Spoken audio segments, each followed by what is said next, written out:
JustForFun.com. That's PJ4F.com. The #1 podcast in Raider Nation. Tune in every week wherever podcasts are found. Call in and leave a message to be played on air at 408-909-PJFF. This episode brought to you by DC4L Custom Tees. Check them out at DC4LCustomTees.com. It's time to pillage another podcast. I'm your host, Kenny Stapler. What's cracking, Che? Muchas chelas, bro. That's what's cracking. You already know. Right off the top. Let's do it. Right off the top. Right into this bitch, man. Right into this, man. Come on. Delicious chelas. I'm already sipping already. Oh, yeah. Look at that. Sipping. Toast. I'm not even going to wait for you to talk. Let's cheers to that. Let's chelas con Che, because it's Super Bowl Sunday. We got to kick it off proper. Hey, man. And I had to bring something special. I was telling your boy over here. When I walked in this house, I was like, you know I had to bring something special. Because it's Super Bowl Sunday. I can't come in with some mundane-ass fucking beer. Especial. Especial. And it's not Modelo either. What is it? It is. What is it? Well, we got a couple, okay? Those of you who are on that soft open, that live feed. We might have to do a second chelas con Well, Che we will. episode. No, we will do a second. Let me know when you crack that. We might do fucking third, too. But we got the Belching Beaver. Those of you who have been listening to us for a while. Big fans. We've been on this. Brewery of the year, in my opinion. Yeah, this Belching Beaver for days now, okay? For years now. Por días. The Belching Beaver, they've been known to do some collaborations with bands, specifically the Deftones. What about the podcast? Huh? What about the podcast? I know. What about us, though? What about us? No, I'm just playing. They got this Swerve City. Let's see. This Swerve. is Swerve City Pog IPA. And I know what you guys are gonna say. You're gonna say, like, what the fuck is Pog IPA? Pogs were dope, though. Did you get down with Pogs? Pogs were dope, man. I used to get down. That was middle school days, bro. I had an extensive Pog collection. I don't even know how I got most of my Pogs because I never bought a single one. That's because you were slamming, dude. That's because slamming. Chase started with a rock, and they were like, nah, that ain't even fair. Chase was like, no, bro, that's my slammer, bro. Honestly, bro, I probably had about 100 Pogs. I didn't buy a single one of them bitches. And I had like 3 or 4 fucking slammers. Yeah. I didn't buy a single one of them bitches. So Pod game is strong. Maybe I blanked that out. Maybe I jacked somebody. I apologize if I did. But yes, I had quite the collection of Pogs. Chase started with a single bottle cap with a piece of gum slammed up in there. That ain't even fair. With a quarter in there. Put a little weight in it, bro. You had to put a little weight in it. Homemade slammers, bro. I showed up with my dad's fucking quarters with his fucking his piggy bank for Vegas, bro. So, I got a slammer right here. Fucking silver dollar.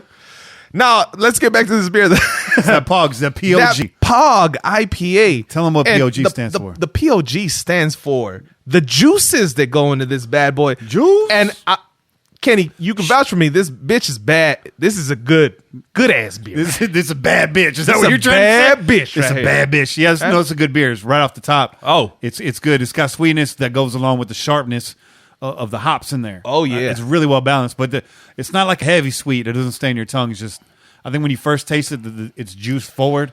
It's fruit forward, right? And then clean off the back end with those hops. You get a lot of this citrusy flavor. Yeah. But there's a lot of little undertones, and you got a little bit of passion fruit, okay? You got a little orange, and you got a little bit of guava. That's what the POG stands for. P-O-G. Passion fruit, orange, and guava. Delicious motherfucking IPA. And this bad boy's coming in at 7.2, on that alcohol scale. So you down with POG? I'm down with POG. What I like about it, it's a fruity IPA, but a lot of fruity IPAs taste like soap to me, and this one doesn't. Cheers to you, Che. It tastes delicious. Go out there and try it out for yourself, man.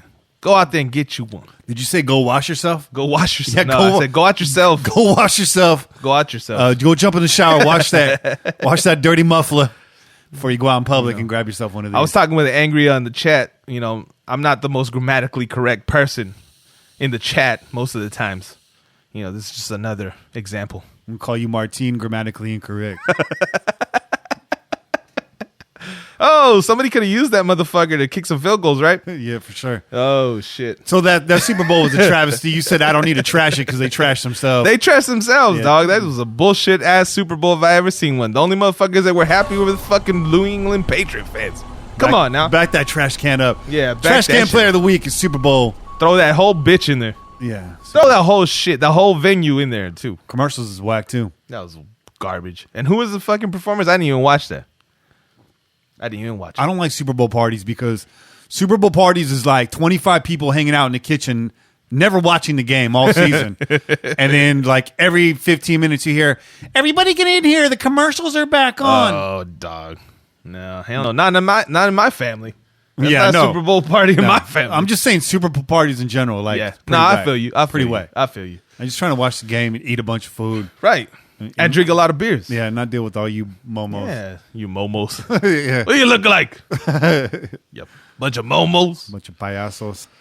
Oh, man. Well, let's get it started, man. First of all, thanks for the donations. We got some donations this week. We'll get to that in the Hell shout-out yeah. segment. But thank you to you guys up front. Merchandise. We got a giveaway announcement this week.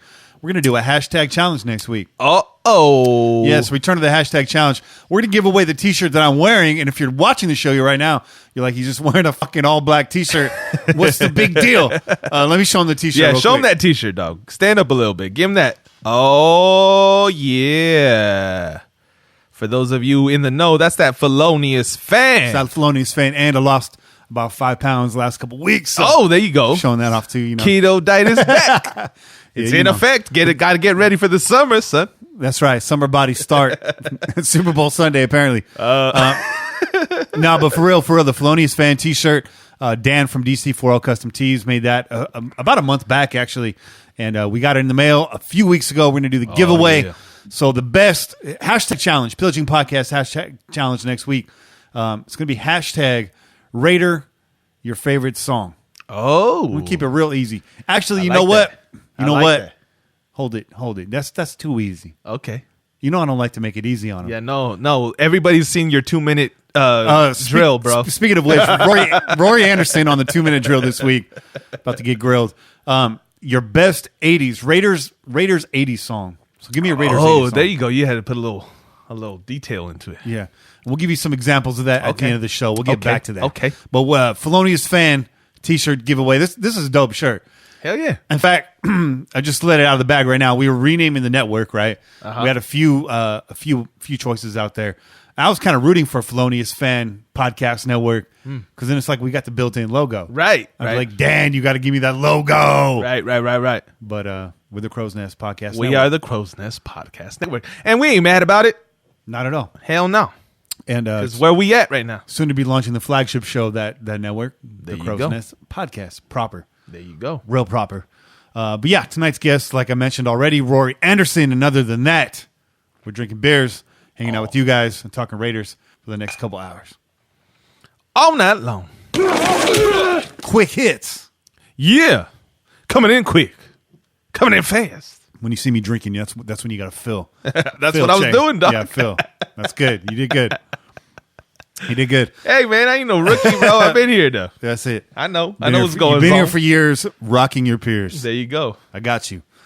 So right off the bat, quick hits. I've been here for years drinking my beers. I'd like to come in with something, drinking your beers for real. I'd like to come in with something happy right now, but unfortunately, got to gripe a little bit.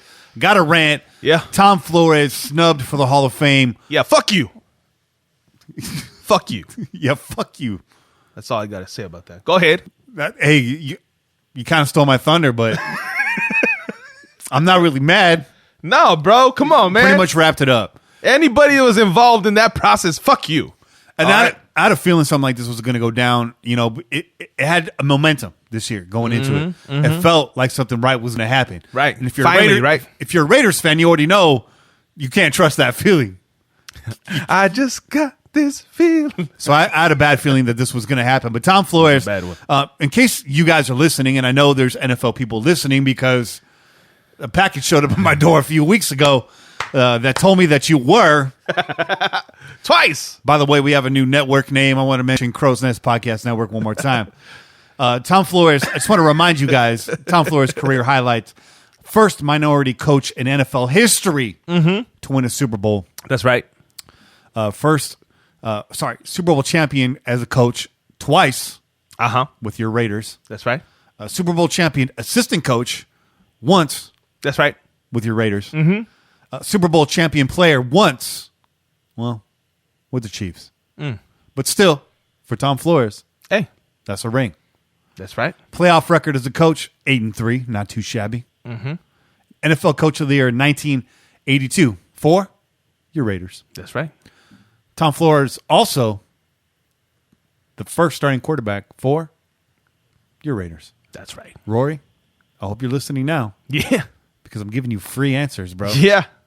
2-minute drill's coming at you, dog. I'm giving you free ones. It's coming at you. But like these motherfucking rocks in the quick hits video right here. Yeah. So Tom Flores snubbed. I mean, I think the accolades speak for themselves. Yeah, man. Come on now. He had momentum. He had him on there. You could say if he wasn't being considered for another year, but this time you had to go and tease us and put him on the ballot. Right. And this is what you hand us again. What do you think, Che? Is this going to be one of those too little, too late things, or do you think Tom Flores gets in eventually? I don't know, man. I hope not, because we've had to deal with that in the past, right? You would hate to see them give it to him when he can't actually receive it himself. Yeah. You know what I mean? The man deserves that much. He deserves that much, man. The man was, you're talking about the first minority coach to win a Super Bowl, but let's also kick in the first Hispanic coach. And you know what? I'm mad at you, Modelo. I'm mad at you, fucking Modelo, because Modelo has a fucking commercial out there, and they got fucking Tony Gonzalez, and they got fucking, I don't know who, they got fucking linemen from the Bengals and all this shit, and they're talking about this guy, Tony Munoz, I think Munoz, right? From the Bengals. He set the precedent for other Hispanics. No, motherfuckers. Wrong. Tom Flores is your Wrong. dad. Tom Flores is your papa. Wrong. Poppy. Tom Flores set the precedent for all Hispanics in the NFL. Poppy. All y'all motherfuckers came after him, and y'all didn't accomplish half the shit that he did, so get the fuck out of here with that bullshit. What's really cracking, Che? That's what I'm saying, man. Don't get me angry, man. You son of a bitch. Shit. Get out of here. Move on to the next one. Yeah, Tom Flores is your dad. That's all you need to know. That's all you need to know. He's your uncle. Papi. Tío Tu Tom. papi. Tomás. You good, bro? I'm fired up over here. Spilling into the next hit. He's spilling in. Oh, shit. Rory Anderson. Look at Rory Anderson. He's on the chat. Might have got a freebie. I like it, Rory. He was sneaky. He was like, I'm not going to let them know I'm on here. I got to reset that one again. One more time.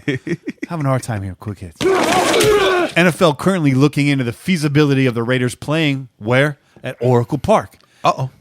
God damn. I think last week I told you we might be playing on a baseball diamond. Are you guys connecting the dots? Pay attention. Stay tuned. Uh-oh. Chris Warren up to 270 pounds. Hall of Fame preseason running back Chris Warren is pushing 270. I got into the mix on Twitter. Somebody put that out there. I think our boy Sean put that out there. Okay. And I was like, yo, no hate, Chris. No hate, brother. But it sounds like you've been hitting them fucking taco trucks up in Oakland real hard, dog. Okay? And I know. I'm a victim of the taco truck, okay? So I know how you can put on some motherfucking pounds, okay? Motherfucker, you're built like a taco truck. But yo, it's time to hit that motherfucking treadmill, dog. You got to hit that goddamn treadmill, dog. Come on now. Next week, Dan's going to have a taco truck chaser. Swear to God. Swear to God. Oh, man. We're with you, Chris. We're with you. You can eat Chris. tacos, dog. Just run a little bit. Yeah, run a little bit. Chris I know Warren. your knee's a little sore, okay? Make sure it's all good. Get on the treadmill. The NBA, though, got these crazy treadmills with the fucking, like, little cushion, and they got this thing that kind of holds them up. It's, like, insulated with air and shit like that, right? Mm-hmm. Come on, Raiders, get one of them bitches. Apparently, where you at? Apparently he's not fat though. Not Levi Damien. Vic Tafer saying he's not out of shape. It's a lot of muscle, so he's beefing up. Some bitch could be the future Zach Crockett. I know you guys want to maybe chew on that. 270, fucking Zach Crockett was never fucking 270. Dog. No. Come on, man. No. I got buddies that were fucking linemen, but they're grooming him for like fullback positions. Is what I'm saying. Okay, I like that. That's short yardage. You know what? That's short yardage. I don't know if I mentioned that on air during the offseason when he was going through his preseason, Hall of Fame games. Gang. Gang. But that's what I thought. Yeah. I thought you might be able to mix him in as fullback. Yeah. And you would get some production out of the fullback because other than that, you just fucking put him out to the block, right? Right. So if you got him running, yeah, I ain't mad at that. I ain't mad at that at all. You know what Put him in there. Put him in there. Put him in there, coach. Chris Warren, Hall of Fame preseason running back. 270 pounds. That's right. Give that man a gold jacket already. And a sub. You're gonna have to let some stitches out on that gold jacket, Raider Nation. I know you guys love some Chris Warren. Now you got much more of them to love. So how about that? Yeah, a lot of them. Fact. A lot to love. Brought to you every week by Pro Football Focus. Follow them, PFF_Raiders, for all your in-depth silver and black grades and analysis. He sent me wide receivers this week. He wants to focus on wide receivers. All right. Because a lot of people, I mean, let's face it, they want more weapons, right? Mike Mayock said it himself. All Derek Carr needs to succeed is to put more weapons around him. I think that's what we need to do. So everyone's wiping their lips and waiting for some wide receivers. Wiping lips. That reminds me of a saying my grandpa used to say. He said, if I tell you fat meat's greasy, then it is. So wipe your lips. What does that mean, Che? I don't I know, bro, but it's making me laugh, dog. You keep saying wipe your lips. Southern people are crazy. He said, Jay, if I tell you fat meat's greasy, then it is. So wipe your lips. And I'd be wiping my lips. I have a feeling that's not what he meant, like literally. But I'd be a little weirded out, dog. I'm just saying. I mean, like, I don't know what you're talking about, Grandpa, but it doesn't sound right. That doesn't sound right. I don't know. Maybe a little nervous. Facts, though. Facts. Those are facts, though. Fat meat's greasy. I mean, he's not wrong, though. Wipe your lips. Lick your lips like Al doing it well. Oh, man. Anyways, here's a rundown. Here's what we got. Seth Roberts, 1.21 yards per route. Ooh, ouch. Uh-oh. Run from the slot ranked 57th out of 72 wide receivers and 100+ slot snaps. Not great. But I told you you wouldn't have a great season. Told you you'd have a good season. You did say that. We had a good But you know what, though? In his defense, he did win over this coaching staff. He sure did. Specifically, John Gruden. He turned into one of those ever famous John Gruden grinders. Yeah. Right? The motherfucker was out there laying blocks. You don't see that a whole lot from fucking NFL wide receivers, dog. No, it doesn't jump off the stat page. He did his job in the block game. And third down, he came up several times this year. Oh, yeah. So Seth Roberts had and a we good had little missed year. that for a year, right? We had missed that for a year. Yeah. He sent me Brandon LaFell number. Now, this is a small sample size, so the number is huge. 139.3 passer rating when targeted this season. Ranked 6th among wide receivers with 15+ targets. But LaFell, very small sample size. That's not a stat that can be trusted, but we're going to throw it out there anyways. Wide receiver overall PFF grades and position ranking. We'll go through it really fast. Jordy Nelson, Brandon LaFell, Martavis Bryant, Seth Roberts, Marcel Amen. Again, all guys with skewed sample size, but the one that's up there, Marcel Amen, it's good to see. Amari Cooper, you're not on that list. There's the one. Nope. And yards per route run. Again, it's a bunch of names. This whole group is brand new next year, except for Jordy Nelson. Yeah. So maybe we should just jump straight to the free agents. Well, let's do it then. Let's do that. Let's go ahead and I do think that. that's more exciting. Let's go ahead and do that. Because we're gonna say all this to say that, and then we're gonna say all that to say this. Let's say what? Say what? Say what? I say what? Oh, say what? Top of the list as far as PFF grades go, Adam Humphries was a 75.2 with the Buccaneers. Young cat. But what, Che? But what? There's always a just because. Well, just because. No. I had to hit him with that Fonte, though. That Fonte. If you guys don't know about Little Brother, man, go check him out. But anyways, I'll go back to what we were talking about. Yeah. Adam Humphries, okay, your boy Adam Humphries, I think he did have a pretty good season. And this is just going based off of fantasy, okay? Because obviously, I'm a motherfucking Raider fan. I ain't trying to watch no goddamn Buccaneers games, okay? You were grinding no Buck film? Come on now. I ain't watching no goddamn Bucks film. Get the fuck out of here. But your boy, he got some run due to the fact that your boy Deshaun Jackson was injured. He's been injured quite a bit the last few years, and he was the number 2 receiver over in Tampa Bay behind Mike Evans. So your boy Adam Humphries, he he was the guy that he got to eat a little he bit. fed off of Yeah, that. he got to eat He a fed little off bit. of that. Yeah. Also, to be noted, your boy Fitzmagic, as they called him early in the season, Fitztragic. and then they called him Fitztragic yet again, right later on in the season. One more time. One more again.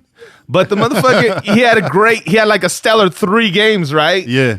They lost 2 of the 3, I think, but Yeah. he had stats out the fucking yin yang, and everyone was like, "Oh, Fitzpatrick's finally gonna be the MVP that everybody thought he was. He's so intelligent. He came from where the fuck Harvard or some shit like that. I don't know. He went to some fucking brainiac school, right? I don't give a shit. So everyone's like, "Oh, this guy's got the brain. He's finally showing blah blah blah. He's showing up. He stole somebody's clothes." Right? Did the press conference in somebody else's clothes with a goddamn gold chain and shit. Looking like Conor McGregor and shit. He was feeling himself a little too much. He was feeling himself. Yeah. And then immediately fell off that fucking high horse, right? Real Immediately. quick, as they always do. You start feeling yourself a little too much. I'm in the building and I'm feeling myself. Yeah. No, Fitzmagic. No. So that attributes to that. Okay. But when your boy, what the fuck is his name? Jameis Winston came back, right? When Jameis Winston came back, Oh, crab legs. yeah, they, crab legs. Oh, crab legs. Yo, when he came back, Red Lobster. they started getting the ball to their guys. It was like Fitzpatrick was like, "Oh, I got a wide receiver. I'm gonna hit that guy with a couple passes." Oh, man.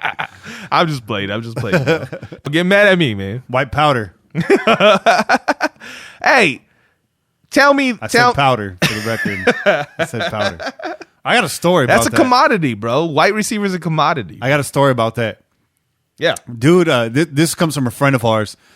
Dude was with the homie, and the homie had the amps and the hydros in the car. So he had the little car fire extinguisher.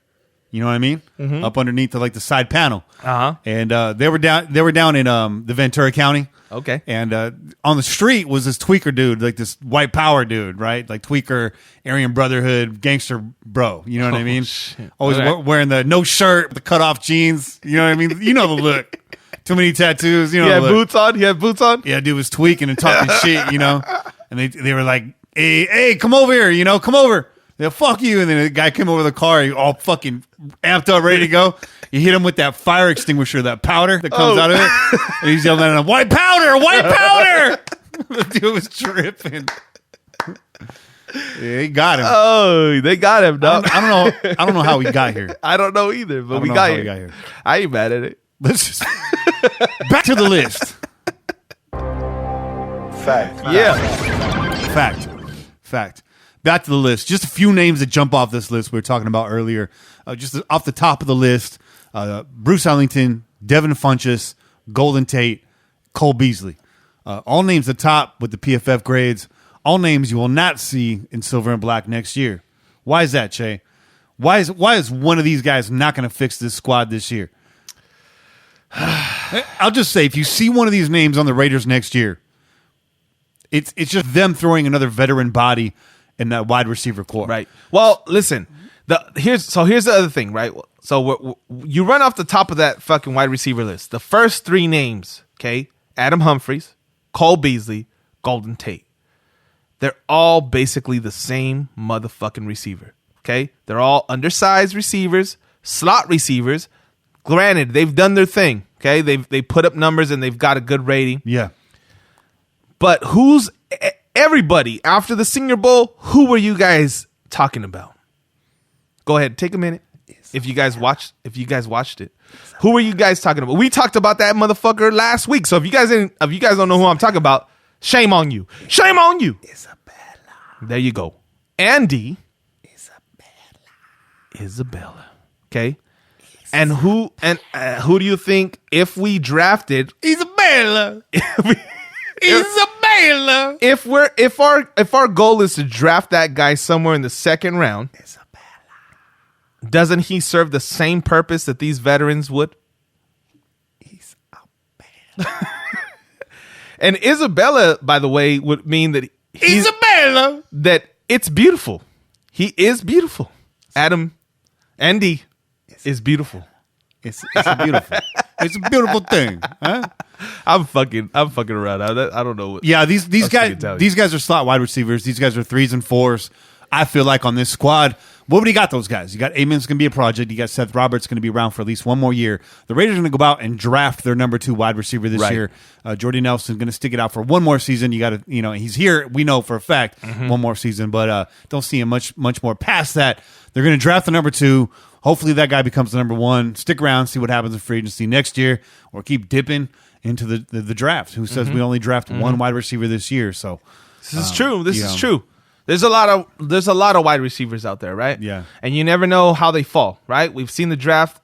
You think some guys are going to go high, right? And then they end up dropping. So it's very possible that you get a couple fucking wide receivers. Andy Isabella might fall in there. Hollywood Brown might be in there. We never know. Hollywood swinging. You never know. No. You're on point tonight. All right. I've been testing you. It's these motherfucking chelas, dog. I'm telling you, I'm ready. It's time for otra veza. It is time for otra veza. Otra veza. Una cerveza. Yeah, there's Cain up in the chat. Yeah, what up, Cain? What's up, Cain? Yeah, but that's pretty much Silver and Black's facts for the week. Yes, it is. We said all that to say this.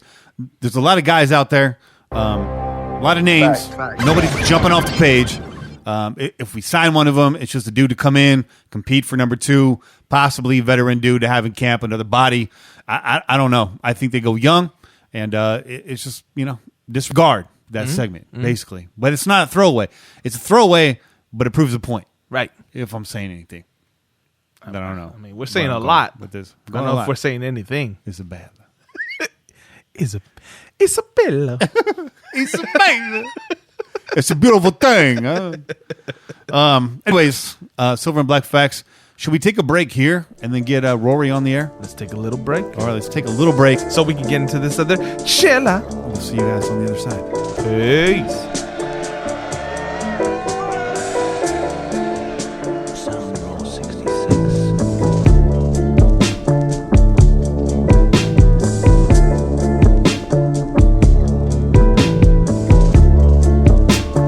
All right, we're back on the podcast, joined as always every few months, Mr.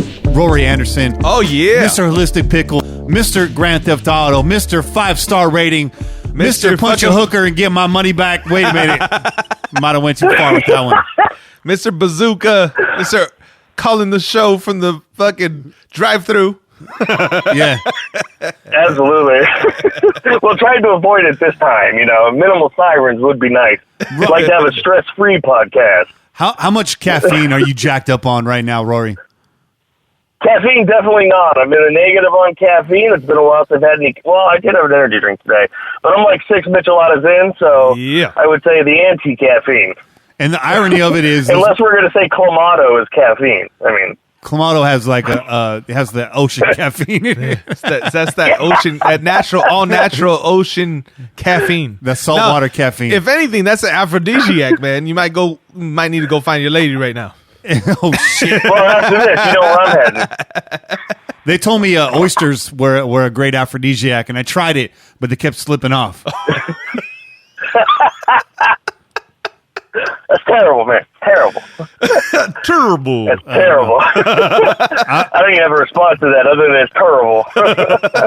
I might try it again, but I don't know. Those oysters, slippery fellas. Maybe lay some garbage bags down next time. Oh wow. Rory, wow, we got derailed fast. Rory, so welcome back to the show. Why don't you let these people know where they can find you and how they can follow you online, of course. I don't want them to know where you work and how they can stalk you on a regular basis. But online, where can they find you? How can they follow? What are you up to? What do you do? Rory, talk to me. There you go. At holistic_pickle. At holistic_pickle. That's the handle on Twitter. It's usually where I do most of my damage. Writing for the Raider Ramble, Mario and the fellas. Last piece was Bowl of Extraordinary Gentlemen, talking about 6 guys from the Senior Bowl with elite physical trait of some kind.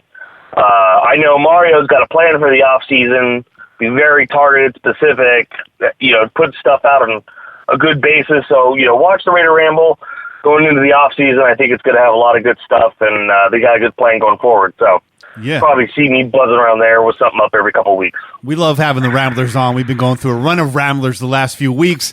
We've been running them through our 2-minute drill, but it's not time for that yet. So just breathe. Breathe through your nose, Rory. Breathe through your nose. But let's get right to it, man. I want to ask you some questions. We know you're good with the money. We know all that. So right off top, settle it once and for all. How much cap space do the Raiders have tonight, right now? We're going to be uber specific about it, which in and of itself is a kind of a pain. It's going to be right around the midst of about $80 million. The problem I find with trying to determine the cap is understanding how much of the bonuses they prepaid at the end of the year. And because that's never really come out and been super specific, I think you're going to see a range of stuff until they get finished with the credits and the deductions rolling into 2019. So I would say right now on the low end, you're looking at like 71-ish, 71 million. On the high end, you're going to be looking at somewhere in about 80. Okay. It really depends on a couple of things. Like I said, when it comes to credits and exactly where the cap number settles and exactly how much those bonuses they paid up at the end of the year, but somewhere in that ballpark. All right. So I usually go off the number of about 75 million to be safe. Okay. And then I guess that's the next question is how much more do you think the Raiders clear? Who's not on this roster in the next few weeks? I know it's going to be fluid here as these teams get rolling into free agency in March. Who's gone? Maybe who's a shocker that you see get let go? I know Jared Cook would be a savings to this roster. He's going to be out on the market already, so I guess that already counts towards the number we're looking at. But who's gone? Who's a shocker on this team that you think is gone, Rory? I don't really think there's going to be any shockers because the Raiders aren't really in a spot where they have to cut anybody to actually make up money. For them, there's not really a point to cut anyone. You may as well hoard the talent and get rid of the talent later on when you have someone that could directly replace them. Yeah. So early on, I don't necessarily think you're going to see a whole lot. Maybe a Donald Penn, but you might have some value there if later on you find out, again, if he's still injured, you can't move him anyways. But if you find out that he's healthy and you get him on some good practice reps early in the offseason or some OTAs, you might be able to deal him for a late round pick. So I think there's a really good chance you don't see anything. Okay. Because they just don't have a need to. The interesting one, because there's been a lot of talk about it, is Kelechi Osemele at left guard. Mm-hmm. And if they were to move him, you're looking at $10 million in change to move that contract. And if they were to trade him or cut him, most likely they would trade him, I would think. Right. Somebody out there is going to have plenty of money and bad offensive line play. They'd be willing to pay $10 million for a solid guard. So, if you get a fourth-round pick or something for him. So off of that, I guess, because if you were to do that, I mean, that's very flush at that point. You're looking at $80 million. And then there's a cap floor. I want you to tell me, kind of explain to our listeners what the cap floor is, how much we actually have to spend to get there. And then the other part of that is, and I guess I might even just answer this for you because I have my thought on it, but, trading him, unless you're getting big money player back to offset that would seem to indicate that the Raiders are freeing up move for a big target. And I just really don't see that guy out there this year unless you're talking about somebody like Bell.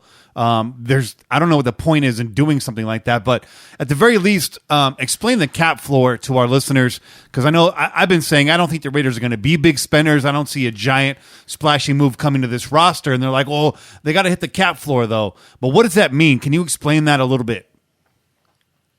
The cap floor is what, over the course of 4 years, a 4-year cycle, you as a franchise must spend, and it's 85% of the cap over 4 years. And I believe 2019 is going to be year 3 of the cycle. I'd have to check that to be sure. I'm pretty sure it's year 3 this time around. And if they don't hit 85% this year of this year's cap, because they did the last 2 years, it shouldn't be too hard to recover and spend enough to reach that 85% right in year 4. But the problem is, and realistically, the penalty isn't that bad. You just have to take the difference in what you did spend. So let's say over 4 years you did 75%. You take that 10% difference and you spread it out over all the people currently on your roster at the time. So it's not really that bad of a punishment per se, and I expect that to be changed in the next CBA. But teams really are incentivized to hit that number. Now, they can cheat if they really want to hit that number. And what I mean is they can go get guys, and you may see something like, you guys were talking about wide receivers earlier. You go out and get like a Tyrell Williams, and say you offer him a 4-year, $40 million contract, but in the first year you go and give him like a $20 million cap number to raise up your first-year hit. And then over your next 3 years, you're not paying them anything. You're paying them, it's basically a discount for the next 3. So there are ways they can go and manipulate and artificially pump that number up so that the whole contract doesn't look huge, but the first-year cap hit is big. And I think that would be a smart way to do business because then you have the long-term savings as well. Mm-hmm. So, I mean, that's really what it is. It's a 4-year metric. It's 85% of the cap over 4 years. And that's when it's assessed. It's a thing, and I've mentioned it before, but at the same time, like you, Stapler, have also mentioned, they're not going to hit it anyway, because in order to do it, like I said, you'd have to go after a big money guy, and then on top of that, you'd have to artificially manipulate these contracts just to do it. So is it really that big of a deal if they do or don't? I don't know, but I don't think so. And it really shouldn't be. I wouldn't say it should be a huge focus for them to hit that number. But if they do, just keep it right there, because you don't need to go crazy. Yeah. Roll yourself over plenty of cap for the next year, but hit right around where you want to be. Yeah, I'm glad you came back with that because my response has been the cap floor is not as big of a deal as you're making it out to be. People are panicking like it's the new millennium, the year 00 is coming, and all the clocks flipping over is going to make the computers fucking break down, and everything's going to shut down. And, oh my God, the cap floor! Don't worry about it. Big spenders or nah? That's the next question. Big spenders or nah in this free agency? But I think you already answered it. It's just not there this offseason. I don't see it happening. I think the Raiders are going to piecemeal out what they have, pocket the rest, and get some veteran guys, just some some Gruden grinders, some lunch pail players, role fillers, pretty much this free agency. Would you agree with that, or is there a guy that I'm missing? Lev Bell's the wild card, right? And he's the wild card because he's the perfect back for Gruden. That's why it could happen, because he really is. If you just look at what Gruden's done with the offense, how they attacked over the year, Bell is perfect because he can run the ball, catch the ball, pass pro. He does it all. I mean, you can't put a number on that if you're John Gruden. Right. You really can't. So if John were to go, the market's kind of set at about 14.3. That's Gurley. Mm-hmm. If Gruden were to go offer him 7 years, $15 million a year, guarantee half that contract, it wouldn't surprise me. Yeah. Yeah. If they offer him 3 years, 45, 100% guaranteed, wouldn't surprise me one bit. Right. So he's the wild card in the whole thing. Otherwise, you got a guy like Kevin Coleman who you can go get for, I don't know, $7.5 million a year. Who could come in and be a serviceable back for you, and do a good job. So. Yeah, and of course everybody's on that running back we were talking about just 2 weeks ago, right? Last week. Help me out, everybody. Tubby? Yeah, Chris Warren. Yeah, no, not Chris Warren. Your free agent back. Everyone's hyping right now. I'm losing it. Coming out of New Orleans. Mark Ingram. Yeah, Mark Ingram. There you go. Thank you. Yeah, yeah. Yeah, I mean, if you want an older back, he makes sense because he's been splitting carries. Yeah. So he's going to have some of that, not as much tread. Yeah. Taking off those tires. Like, I get it, but if you're the Raiders, realistically, you want to come into free agency and you want to come out with guys who are going to contribute to your team long term. Right. 4 or 5 years. You want to get guys in their 20s. Get guys who could become part of the core. They don't have to be like future leaders for you and be the guys who are the first ones, out of the, first ones in when they're calling the team out and all that jazz. Yeah. But you need guys who are going to be long-term contributors and make an impact over time. So, to me, the focus should be dudes in their 20s, especially mid-20s. So Tevin Coleman's 25. I mean, that's a good guy to go after because you could sign him for a 4 or 5 year contract and actually maybe get 4 or 5 years out of him. Yeah. Even Lev Bell's 27, so that makes some sense. Who else is on your wish list, Rory? Like, this team's got holes all over the place. What do they address, and who do you got written down right now? You're the GM. Who's the guy you give a contract to? Well, offensively, I think first things first. I say you got. I think Jared Cook walks. Okay. I don't think he's coming back. Okay. So that's going to create a different hole, but that's a draft thing, I think. Offensively, I think you got to come away with a running back and a wide receiver. And most of the time, anyone who's followed me on Twitter will know I hate paying running backs. I find it disgusting and abhorrent. But in this particular offseason, with the amount of money you have, why not? Sure. So go get a guy who can work for you. Like I said, I think Lev Bell is beyond perfect, but realistically, say they get Tevin Coleman, I totally dig it. Yeah. Yeah, Tyrell Williams would be my number one for a wide receiver. Okay. Out of this group, my number two would be Adam Humphries, but they do different jobs. So they're different guys, different wide receivers. You're paying them to do different things. Right.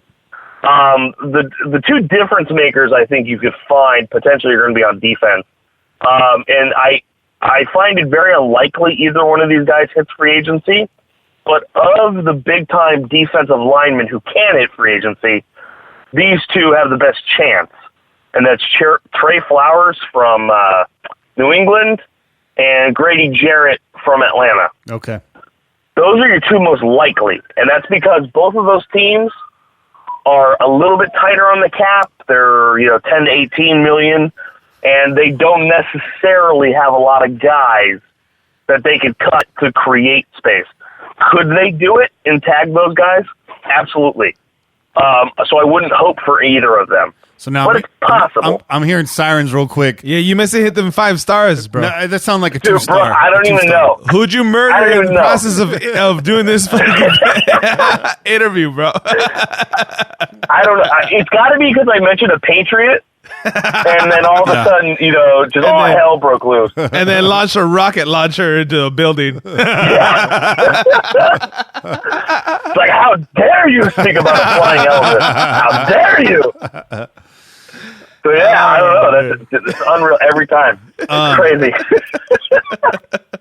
So this question comes from Cain. Give me 3 players on the roster that the Raiders don't let hit free agency this year. You already said Jared Cook's gone, and we're hearing that gas too coming out of the organization. Right. That John sat down with Jared already, tried to offer him some money. Mm-hmm. Jared was not interested in talking at this time. Obviously, waiting to hear. He's trying to get paid, man. He's trying to get paid. He knows he's on his last wheels, man. Yeah, and he put tires. He's kicking them tires. He put out film last year. Yep. He did what he needed to do. So, who are 3 guys, or less, if you think it's less, on this roster? That don't hit free agency. The Raiders tie them up real quick. Ooh, that's a good question. I think 2 of them off the top of my head are going to be, they kind of go hand in hand, and they're going to depend a little bit, too, on the incentive if the Raiders are in on Coleccio Assembly or not in on Coleccio Assembly. I think no matter what, they'll try to tie up Good so he could be a swing guard. Okay. If they want Coleccio Assembly to go and trade him, I think they're absolutely going to re-sign Feliciano. Because if you look at Feliciano and you look at how he's built and his skill set, he's very similar to Gabe Jackson. Yes. And you could move Feliciano to right guard, which is his natural position, and Gabe Jackson is naturally a left guard. Mm-hmm.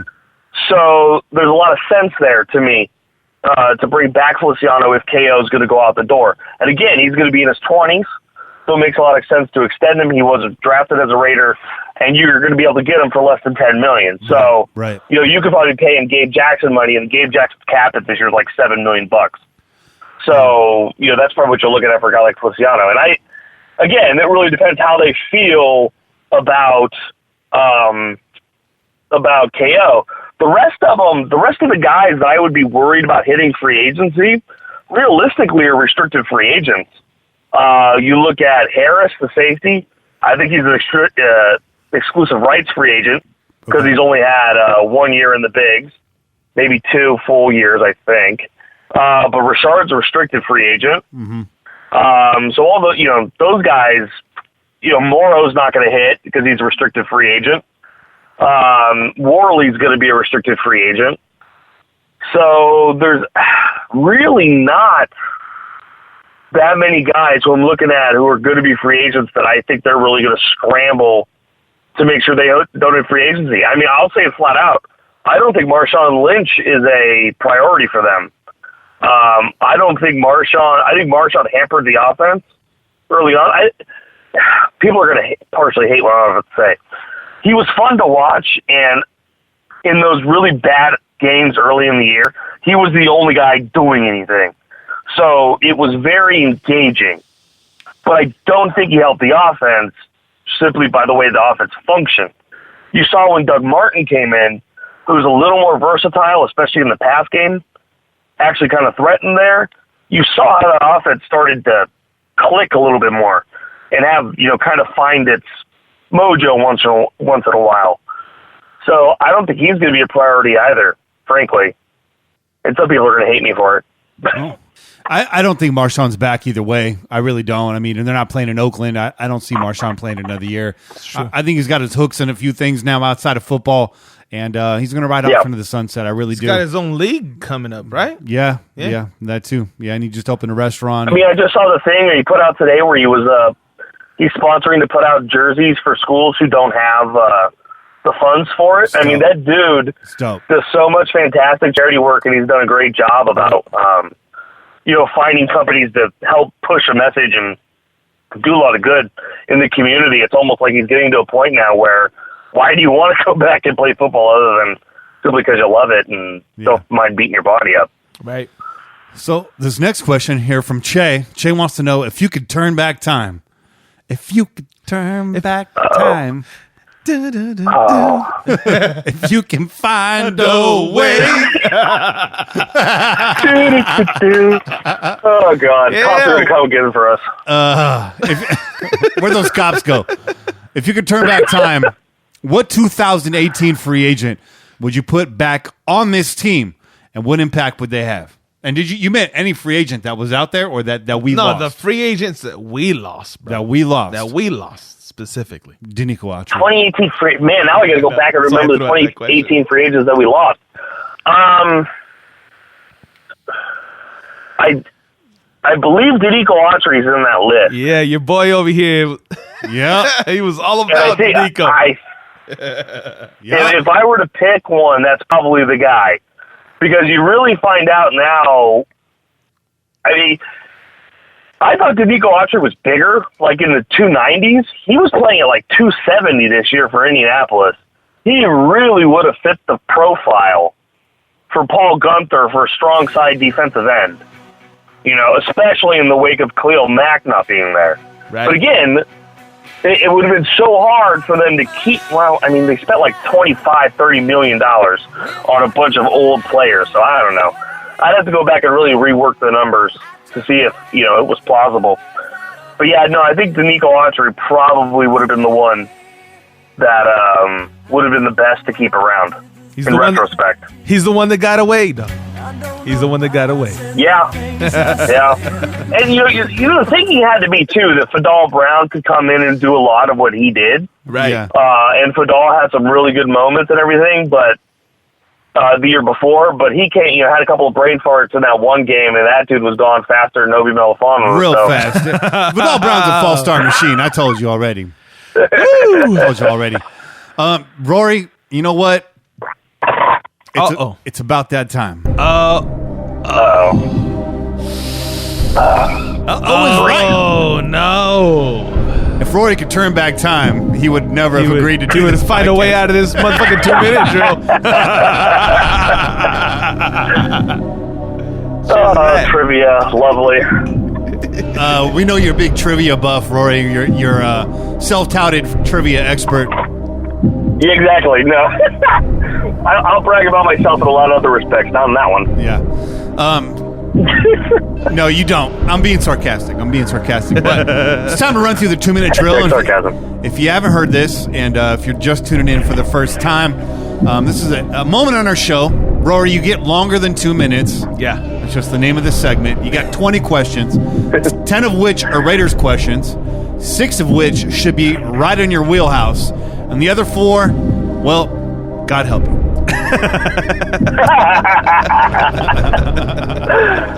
Oh, man. Well, if I don't get them right, at least I come up with the most ridiculous answer. It will actually be entertaining. We might have to give you bonus points for that.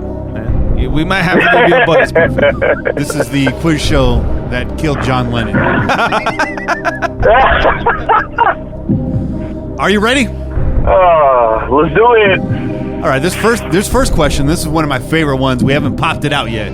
But you're relatively close to the Bay Area. You're out there in the Dust Bowl. You're close enough in Tulare County. There you go. What's the distance between Oakland and San Francisco? And you could round down or up. Just give me a whole number. What's the distance between Oakland and San Francisco?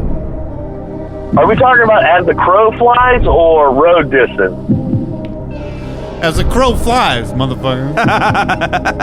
Well, I knew it was a little bit on the nose, but come on. Okay, I want to say it's like 10 miles. Ooh, very close. That is incorrect. We would have accepted 12. And just a word of advice, another thing my grandpa always said is don't answer a question with a question. Well, it was a hunch. It was a hunch, really. Your question was... I figured you meant as a crow flies. Yeah, that's rude, Rory. That's rude. Me, rude, never. All right, next question. You ready? All right, let's go. Where did the Raiders play their very first season? Oh. I will accept the stadium or the city. There you go. Yeah, well, it's going to be San Francisco. That's the Seal Stadium, right? Isn't that technically what it was called back then? Right. Seal Stadium, but no, San Francisco. Wrong. So, right and wrong. Correct, San Francisco. It was Kezar Stadium. Oh, Kezar. Okay, yeah. Not okay, Quasar gotcha. Stadium. Say it with me. Kezar Stadium. Kezar, Kesar. I got you. There you go. I got you. That's right. See, I told you, this is going to be so much of this is going to be like, oh, yeah, I was, like, right there. Almost. That's what most of our guests say. That's what she said. But you got one. You're on the board early, bro. You're on the board early. Bro. Record to beat is 9. All right. Record to beat is 9. Set by your fellow colleague, Chris Simmons, last week. Just last week. Oh, now I gotta beat him. I mean, if you told me it was like Ray, I might not be so enthused. Well, no, I won't whoop Ray's ass. Well, Ray was the first one to test it. I gotta beat anybody. Ray was the first one to test it, and let's just say he fared not so good. You're stalling. Yeah, of course I am. What's the next one? Some of these might be trick questions.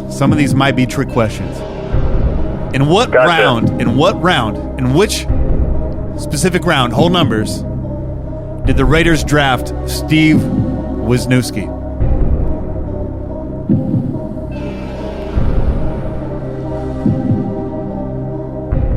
Oh, for some reason I was thinking of Stefan. Oh, jeez. Still stalling. Yeah, no, I'm actually trying to think about this. I want to say Steve was a 4th, but I can't remember. Stefan was a 2. I remember that, but was Steve a 4? I can't remember for the life of me. I'm going to say a 4, but I'm not confident about it. The Raiders did not draft Steve Wisniewski. Is the correct question. See, there you go. Trick questions. How did they? Was he an undrafted free agent? No. He was drafted by the Dallas Cowboys, I believe. And the Raiders traded for his player rights on draft day. Gotcha. Okay. Yeah. don't know what. Immediately when you said Steve, I was like, oh, it's Stefan. It's a 2. I remember that one. Nope. Of course. All right. Okay, what's the next one? Are you ready? You're a metalhead, right? Yep, yes, sure am. Name the original 4 members of Metallica. The original 4 members. Okay. So you have Hetfield, and I'm horrible with names, so this is the worst part. You have Hetfield, you have, I can envision his face, I can't remember it for the life of me, Lars Ulrich, and then you have, Dave Mustaine, and now I gotta remember, I can't remember the guitarist's name, God, I can't remember who taught him how to play guitar, but I can't remember his name. You just mentioned the guitarist. What? You just mentioned the guitarist. Dave Mustaine plays guitar. We're talking about a bass player. That's your hint. Oh, that's right. Dave Mustaine originally. I forgot about that. And I remember then they teased the crap out of the kid, and then he left. No, not him. No, the one who died in the car accident. What was his name? He died when the bus flipped. I need your answer. I can't remember his name. What's that? I can't remember his name, but he died when the bus flipped in Germany, I think it was. Well, you are correct about that. But his name was Cliff Burton. Cliff Burton, there you go. Yeah. You're right there, bro. You're right there. You're right there. Right. I know. Welcome to my life. We're a quarter of the way through this. You have 1 right. You got to pick it up. Pick it up. I've got hope. All right. In what year did The Undertaker make his debut? Yeah. Bonus point if you could tell me which pay-per-view he made his debut in.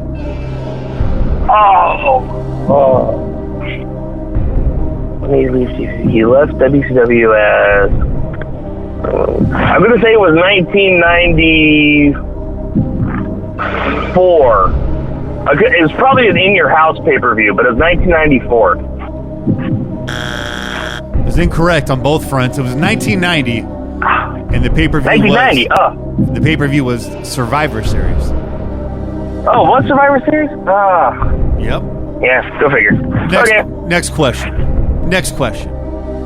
Music question. Most known for their iconic music with frontman Ozzy Osbourne, Black Sabbath has actually had 5 different vocalists. Name 2 of them, not named Ozzy. They've actually had 8. They've had 5 on record. Name 2 of them, not named Ozzy. Dio is one of them. Ronnie James Dio. Correct. I gotta try to remember who the oh, that's gonna kill me. By the way, while he talks about it on the chat, Tulare, Dave Mustaine was actually a part of Metallica prior to Megadeth, just so you know. Yeah. He quit the band. Yeah. He quit the band. But yeah, he and James Hetfield didn't get along at all. They wanted to kill each other. Most people don't get along with James Hetfield, to be fair. No, they don't. That's why there was so much drugs involved for the most part.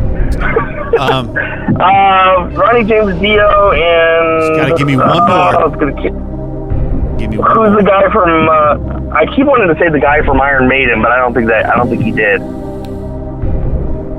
I'm not gonna be able to get that. I'll say the guy from Iron Maiden, but I would have accepted Ian Gillan, Tony Martin, or Glenn Hughes. Okay. I think Tony Martin. I should have the Glenn Hughes one. Glenn Hughes, yeah.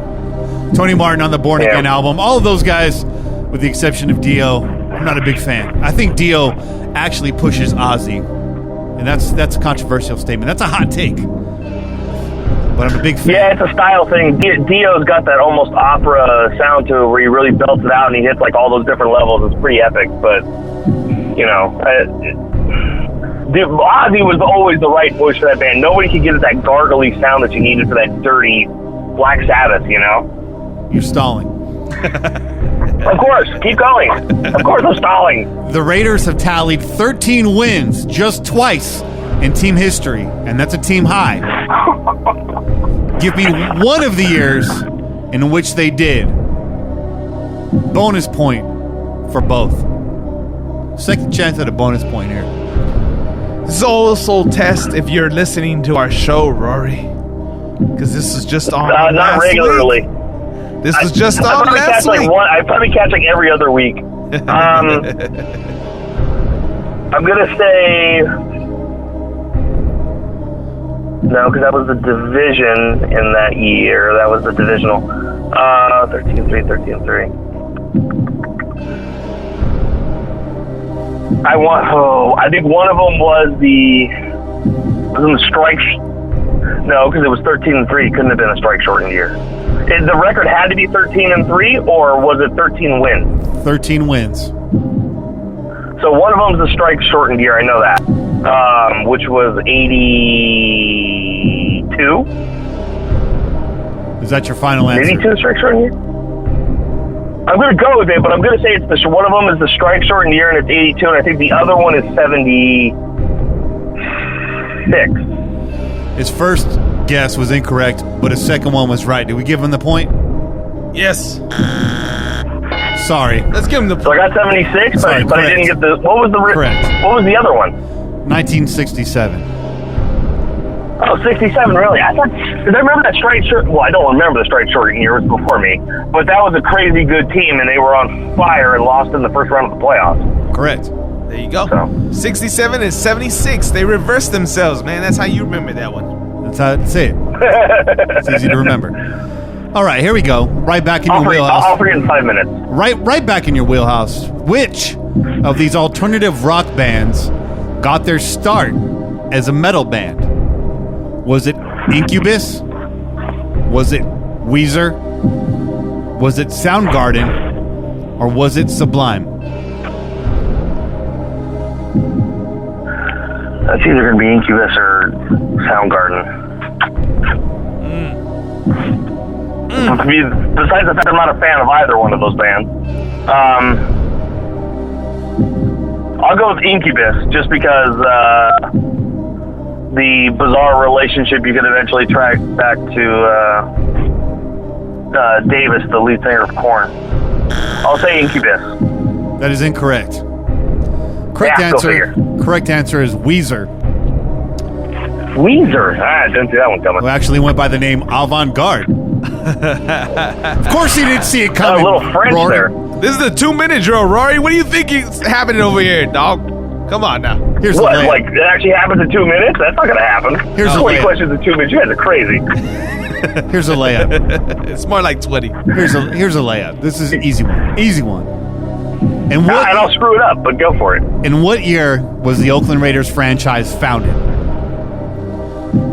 Oh, we just celebrated the birthday. Yes, we did. And I'll totally screw it up because that's what I do. I like your honesty. That's what I do. It's 66. Oh, 1960. Don't tell me 65. 1960. That's right. 50. 60. Yeah. I'm going to just chop my legs off and go run away and not be a dumbass and go hide. Hey, That's what I do. Yeah, never mind. you'd have to run away first and then chop your legs off. here we go. Yeah, it's true. And the police will find me anyways. I'm still screwed. Here we go.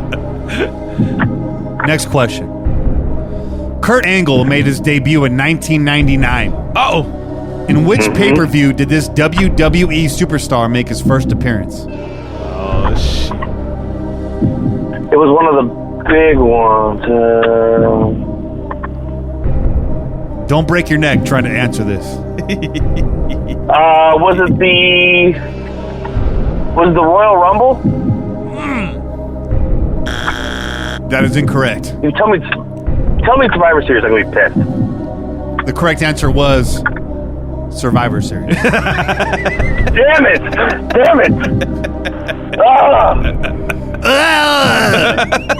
Rory's turning into that's all I have to say about that.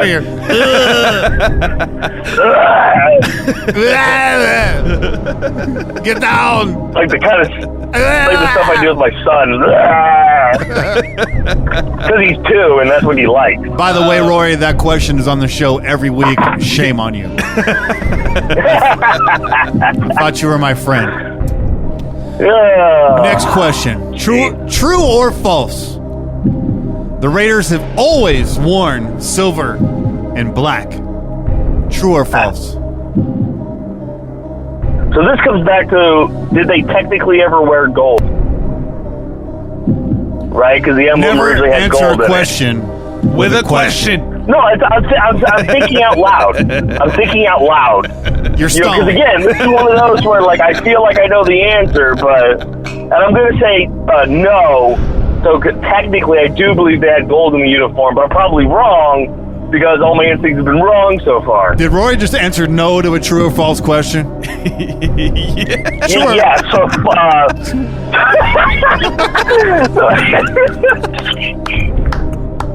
Okay, so was it they have or haven't worn any other color? You're stalling.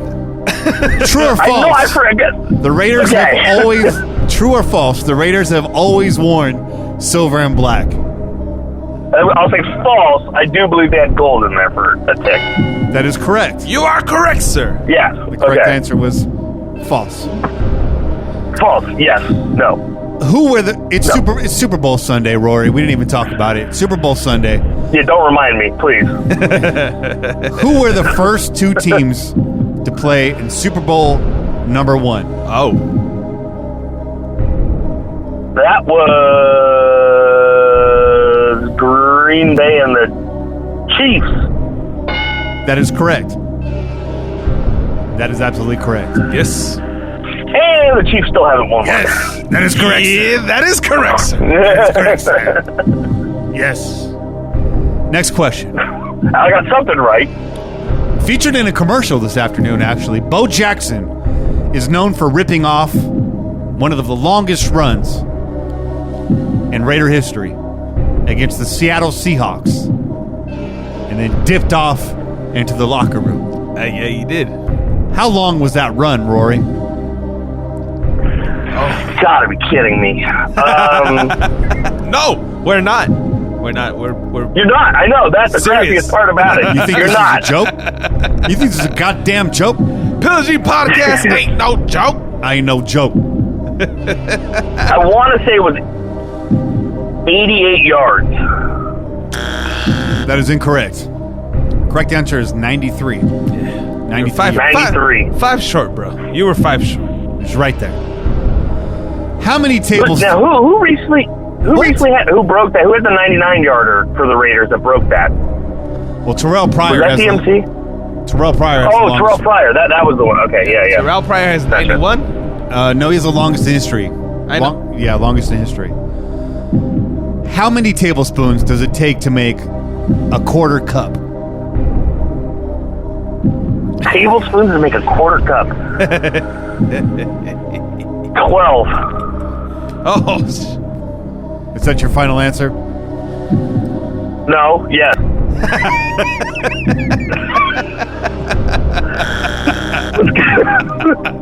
Yes. It's my final answer if it's right. That is incorrect. Okay. For all the cooking I do, I don't actually measure anything. There's 4 tablespoons in a quarter cup. Oh, okay. 4. Name the first starting quarterback in Raiders history.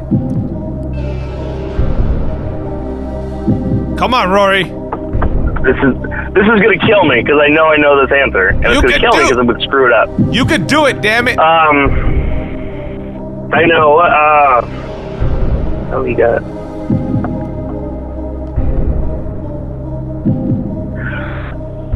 Was Tom Flores technically the first? Come on, be confident. I'll say it's Tom Flores, but You're goddamn right. You're goddamn right. yes, I was because I keep going back between Tom and no, because you got LaMonica from the Bills. It doesn't Yeah, matter. LaMonica. It doesn't matter. Yeah.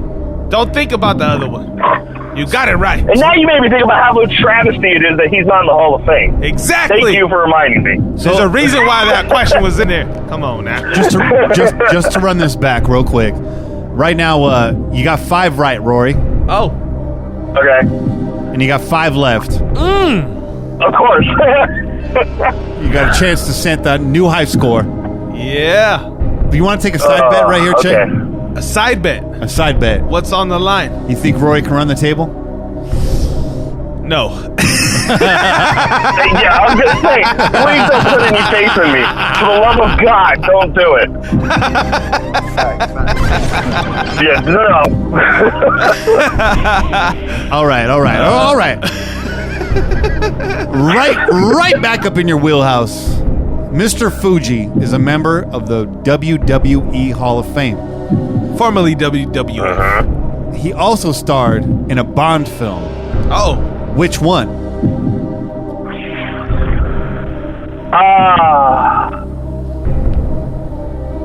That's the one with Jaws in it.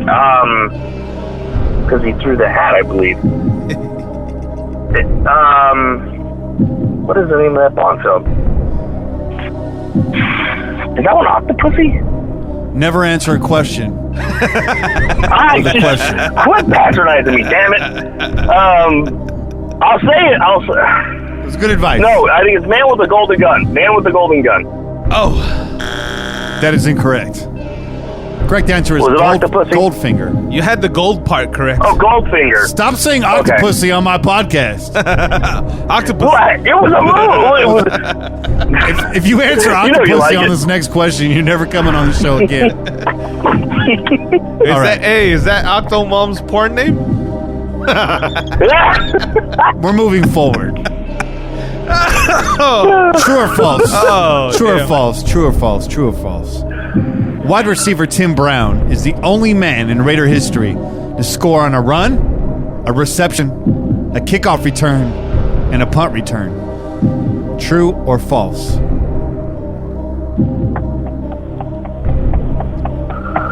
See, one more. It was a run. So what were the 4? Run, kickoff return, punt return. What was the other one? Run, reception, punt return, kick return. Punt and reception. I guess the question would be, did Charles Woodson do it too? I'm going to say no. Correct answer is true.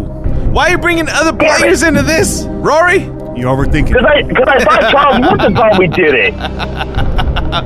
We're not asking about Charles Woodson, dog. Come on, man. I know, but it was true false, right? So if Charles Woodson had done it, therefore it'd be false. No, I thought he did it. It would just mean he also did it. You got one Raider question left. Question I'm sure to get wrong. Got it. All right. This 1993 mob movie was directed by Tony Scott, but was written by Quentin Tarantino. Oh. Name that film.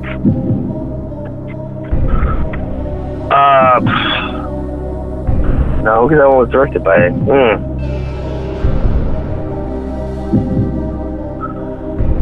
I honestly didn't know that early that Tarantino actually wrote movies that he didn't direct. That's going to piss me off. Stalling. Joseph Stalling. I'm honestly coming up with a blank. But I'm going to be pissed at myself if...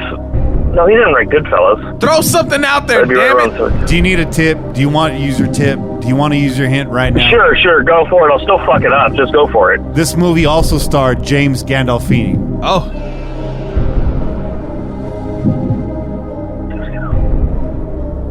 Damn it. Then that was Goodfellas, was it? That's a Scorsese film. That doesn't make any sense. Well, and you might want to rethink I don't know. You're confusing me. Too many micheladas. Oh. I'm going to blame it on micheladas. Is that your final answer? Yes, it is. Blame it on the rain. Correct answer is True Romance. I just saw another cop go by. That's why I didn't get it right. Oh. Correct answer is True Romance. Written by Quentin True Tarantino. Romance. Yes, that's right. That's correct. Would never even have considered that I mean, I guess, whatever. I would not have thought of that as a mob film, but okay. Here's your final Raider question. Yes. Did Lyle Alzado fight Muhammad Ali? Uh-oh.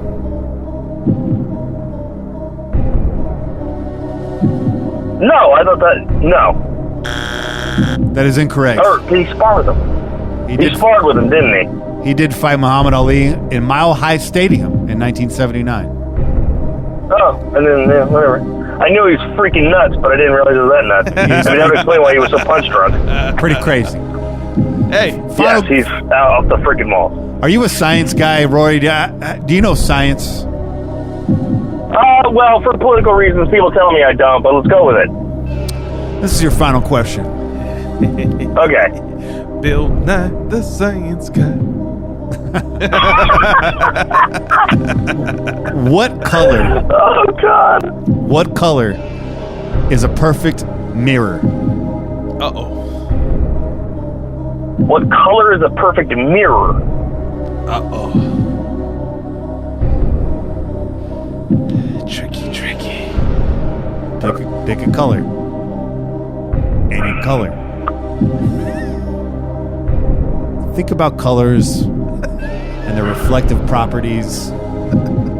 Yeah, well, you would say this is funny because in my job, I actually deal with lighting all the time, but I feel like this is a trick question. Because technically, if it were bright white, you'd be getting all the way into slightly blue. Black is the lack of color. Yep. You're on the right track. You're absolutely right there. Oh yeah, like I said, light is blue. So I would say it would be black, I guess. I mean, having to reason through it because, yeah, I would say black then. That is incorrect. God damn it. The correct answer is white. Come on, Rory. White? But see, that doesn't make any sense because white technically turns blue, so I don't know how that would make a perfect mirror. Rory, you said black is the absence of color. Yes. That should have gave you the hint that the opposite of black would be every color. Which is white. And mirrors reflect every color in the spectrum. Quit making sense. So technically, the perfect mirror is white. Quit making sense. I would have also accepted green, as many mirrors are painted over with green. This is true.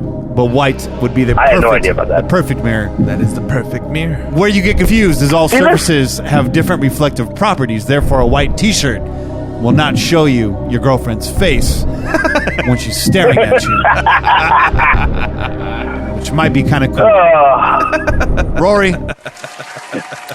See, this is the funny thing. We can go and get crazy on all these numbers and talk cap and all this crap, but you ask me a bunch of random trivia, and I sound like a jack-off.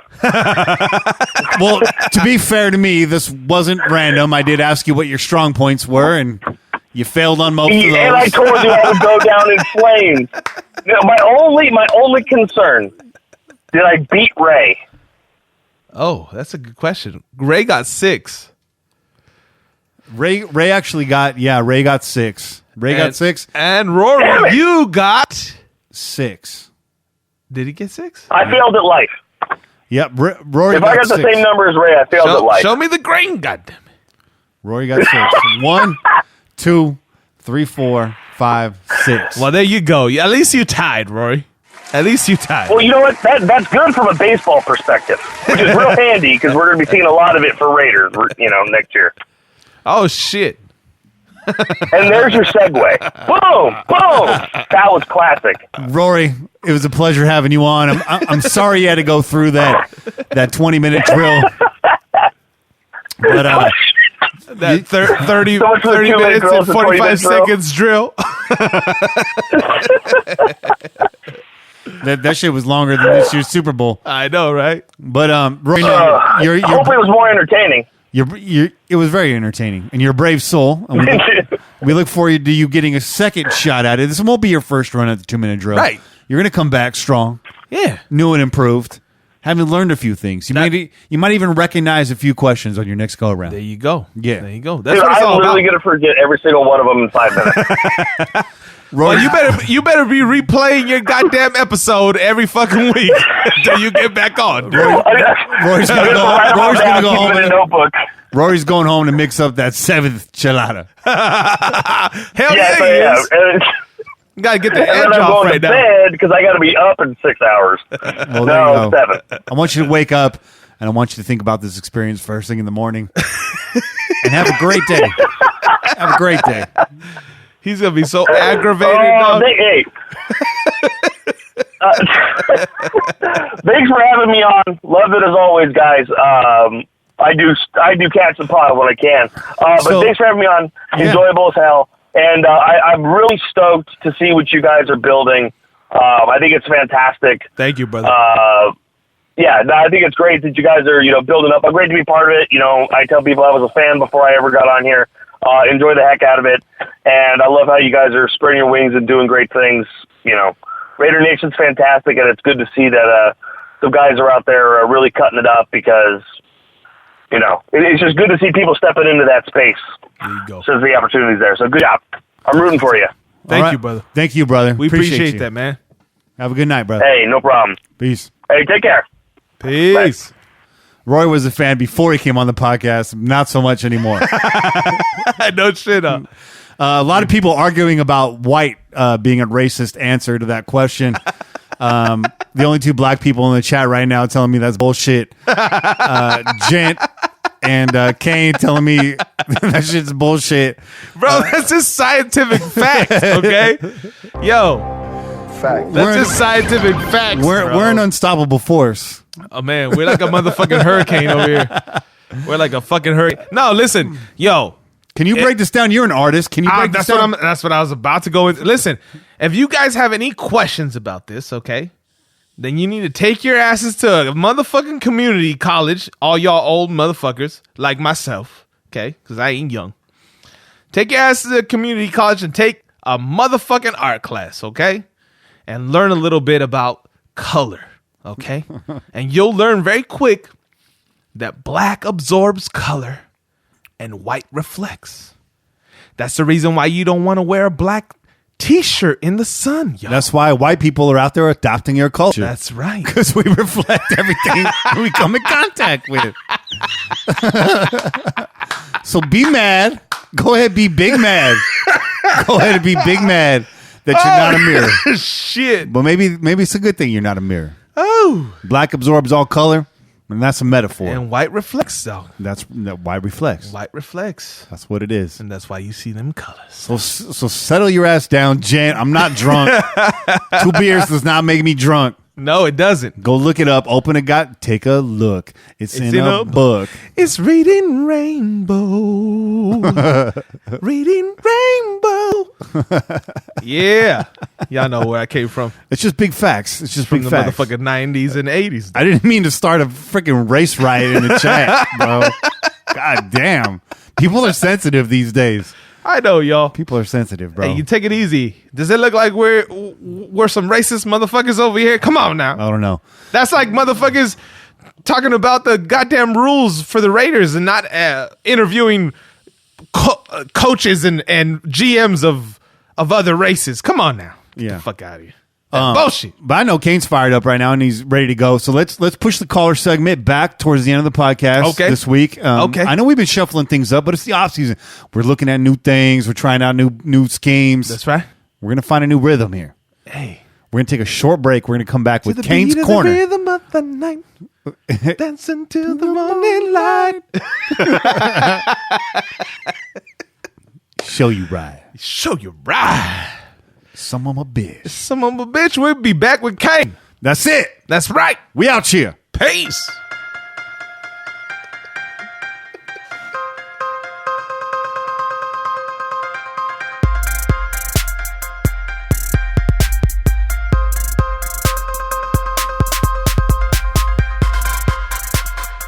Oh, man. All right, we're back with Cain's Corner. Off the air right now talking about some chicken wings, but that don't have to stop, you know. That don't have to stop. That conversation can keep on rolling. Cain asked me what we did for the Super Bowl, and he already knew. He asked me if there's some wings jumping off. There was wings jumping off. We did wings in batches. Yeah. We had the homie Paulie over here. He'll be on the Crow's Nest podcast. Yeah. big time. He'll be a big fixture. Shout out to you, Paulie. Shout out to Paulie for show and his lady Jen. We're over here. We made wings. I did 2 different dry rubs, and then I did a dry version and a wet version on those dry rubs. So the first one was your standard Creole seasoning. Comes in the big green jar. That's a good seasoning. Dry rub. It's my standard. But on top of that,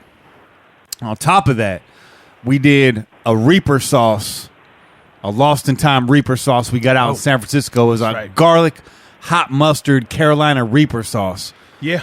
And Kenny, it gets you let hot. me ask you a question. Yeah. Do you forget about taking a motherfucking picture so we can see all the shit you talking about?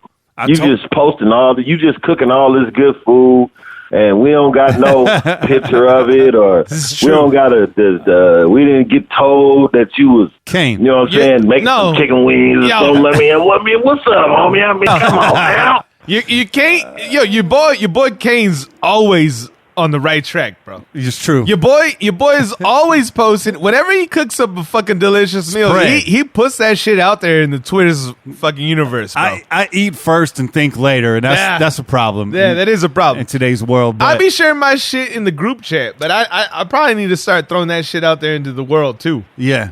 Hey, you know what's funny as fuck? You might take a bite out of some shit and be like, "Oh shit, I should have took a fucking picture." Yeah. Let me fix my shit back up again. Let me re-hook this shit back up so I can take a picture and show my homies what I do. What I mean?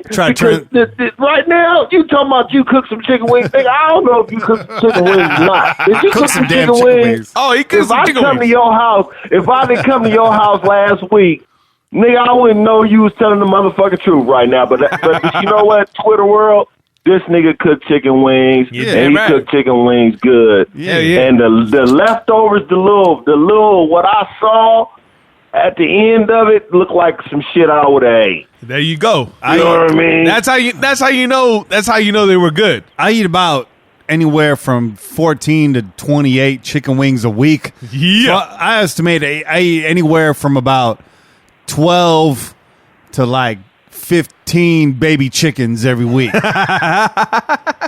not counting the wings Che ate after every break. That's right. Last week. Che had a wing in his mouth after every break last week. Hey, bro, they were right there, dog. They're right there. I went downstairs. I thought I was about to get me a chicken wing. It wasn't none left. I'm like, shit. Yeah, These niggas done ate all the chicken wings. I couldn't turn down the chicken wings, y'all dog. invited a nigga to y'all house and y'all ain't got no chicken wings. What's up? Damn. Hey, I couldn't turn down no chicken wings. I damn sure couldn't turn down the fucking salsa that I handed over to fucking Kenny either. That's true. Oh, hey. That salsa is cracking. That salsa. Hey, let me tell you, Twitter world, this nigga need to put his shit on sale. If he put it on sale, let him know. He would sell out. Let him know. Fuck this podcast. This nigga's salsa is good. Yeah. And if you put it on sale, it'll probably do better than the podcast. Yeah. Hey. The Pillaging Podcast. Hey, man, that salsa was on hit, bruh. That shit go. Yeah, that salsa was on hit. Look out for that shit on PJ4F.com. The Pillaging Picante salsa. The Pillaging Picante salsa. Oh, shit. Yeah. Coming at you. And the second batch, we did a lemon pepper batch, but I had to get that lemon pepper wet for all my Atlanta fans out there. There you go. Watching the show Atlanta. The lemon pepper wet. There were lemon pepper wings, but seasoned up, tossed up in a lime Serrano hot sauce. There you go. So got that lemon pepper and that lime. Speaking of Atlanta, let me ask you a question. Let's get into it. And I just want to know if this just me, if this just me with my crazy ass thinking, or if everybody was thinking this. But why did they clown like Little John? Like, yay! Like, what the fuck? Like, is that the only thing you got to say on a question, nigga? You know what I'm saying? On a commercial, is that all you got to say? Like, for real? Like, if I was Little John, like, is this all y'all want me to say? You know what? It ain't worth the money. I'm cool. You know what I'm saying? Like, my catchphrase is not worth me not doing anything else besides my catchphrase. That means I'm good. I'm good. Yeah. As a black man, I'm good. So I'm good. Lil Jon sold out on that commercial. And the other commercial I felt like really sold out was the return of the dude, the Big Lebowski. Yeah. the dude only drinks White Russians. He don't drink beer. He doesn't drink beer. And they sold that character out too. Super Bowl, I mean, I played down the commercials because we've actually had some pretty good Super Bowls the last few years. Sadly, the commercials were the highlight of this Super Bowl, and they weren't even that good. In fact, they were the worst batch ever. You know what the best commercial was? Was the Anthony Lynn commercial. Was the commercial that brought tears to everybody in America's eyes. Anthony Lynn got hit by a car speeding 50 miles an hour. He got blew 50 feet in the air, and he survived. And then he got to meet the people that helped him survive that accident. That touched me. As a matter of fact, my chick, she cried a little bit. You know what I mean? So it stopped me from crying because she cried. I'm just saying. You know what I'm saying? Like, that shit was deep. That was pretty fucking deep. Yeah, I like that. But the rest of these... When your ladies crying, when your ladies crying, you got to toughen up a little bit, and you got to go over there and wipe them tears. You be like, it's okay, baby. Yeah, to go good soul, dog. It's okay, baby. Right? In that same vein, the other commercial I thought they hit pretty hard was the Microsoft, the new Microsoft controller, the Xbox controller. They had the kids with the disabilities, paraplegics and whatnot. That was a cool commercial too. So, I mean, Super Bowl commercials normally like entertaining, make you laugh. Right. The commercials actually hit this year were meaningful commercials. So I guess we'll save it with that comment right there. I think Cain opens that up, and it's true. Saw 2 commercials that were quite moving today. So using that as a platform for a bigger message, good for you. Yeah. Good for you. Absolutely. Good on you. Absolutely. But the rest of the commercials was whack as fuck. And all the people and all the money y'all spent making them commercials was whack. But you know what one other good commercial the Amazon where they had commercial. Where they had the Amazon. There you go. That was the one with all the football players. That was a good and one. They had everybody. Yep. That was the good commercial. Other than that, come on, man. The Super Bowl commercials was whack this year, man. Hey, you know what I'm saying? And y'all but you know what? You're lucky the Super Bowl was finally a good Super Bowl. You know, we finally, after like all these years of having whack ass Super Bowls, we had a pretty good fucking Super Bowl if you like defensive football. If you like defensive football, I do. Yeah, if you do like defensive I like defensive football. Yeah, I don't like a high scoring. I think a high scoring game is like for kids. Right. You know, I think that's Pop Warner. I think the thing too, play some defense. The thing too that's really kind of getting overlooked was Tom Brady's protest in this year's Super Bowl. Tom Brady refusing to throw a touchdown in this year's Super Bowl. It was the quiet protest. Both quarterbacks refusing. Yeah, that's what it was. Both quarterbacks refused to put the ball in the end zone. That's what it was. And sell out for a corporate crowd that came to see, a high-scoring football game. They said, no, we're going to take a knee, and we're not going to throw a touchdown in the Super Bowl. We're not having that. We're not having that. No. So hats off to you, Jared Goff and Tom Brady. You're bigger men than the rest of us, really out there making a statement and a message. Yeah. If you haven't thrown your phone out the window by now... It's a good time to do so. I know, right? It's a good time to do so because I don't think they have because I think we keeping them in tune to what they star player right now. I think they then looked at the Super Bowl and was like, damn, defense still wins championships. Well, yes, it does, and it always has, and I think it will always be the deciding factor because the only way you can beat a powerful offensive team in the Super Bowl is to have a good defense. Yeah. Uh-huh. So if defense wins that game, guess what? Defense wins championships, baby. But hold on one second. We do it. But hold on 1 second, okay? Because I not necessarily a rebuttal to this, but maybe I don't know, what would you describe it as? Maybe a contributor. Uh-huh. Okay? So, I mean, the Patriots, we're going to go ahead and say have a decent offense, right? They don't have anybody on their offense that makes you go, oh! Right. Watch out for that guy, except for Tom Brady, right? Maybe Sony at this point. Sony at this point, early on, but he had an up and down season. Yeah. He had like a really high rise early on, and then late in the season, he kind of calmed down. Mm-hmm.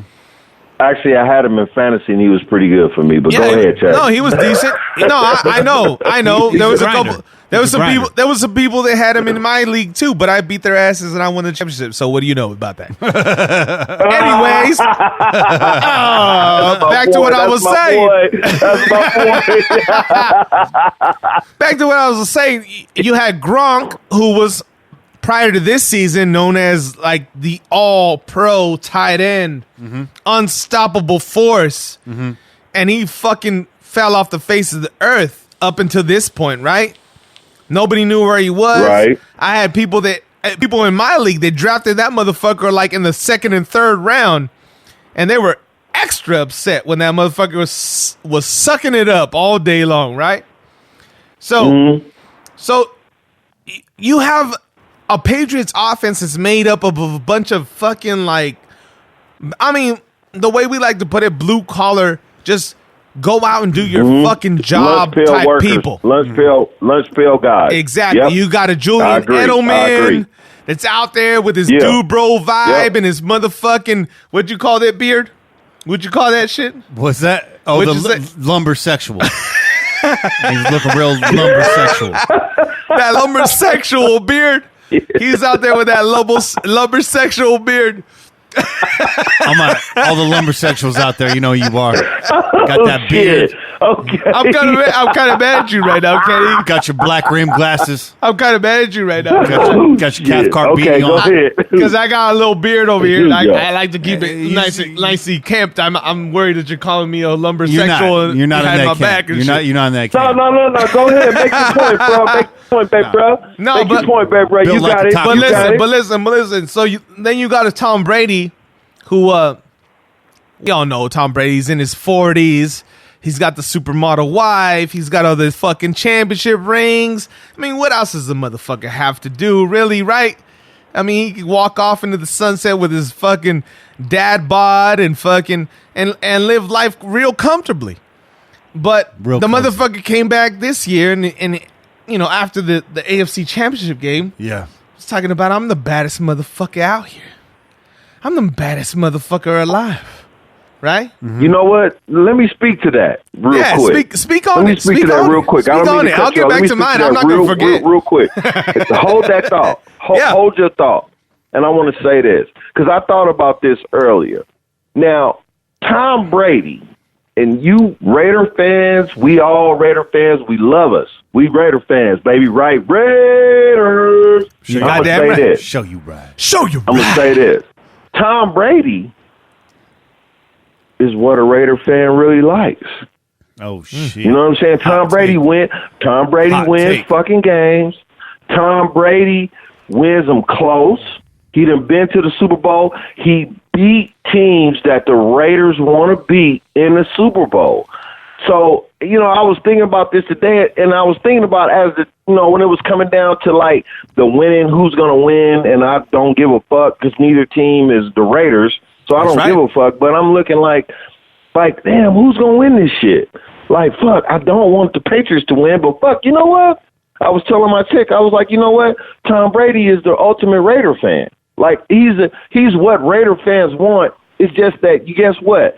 You beat us, that tuck rule shit fucked you up with the Raider fans. It fucked the Patriots up with the Raider fans.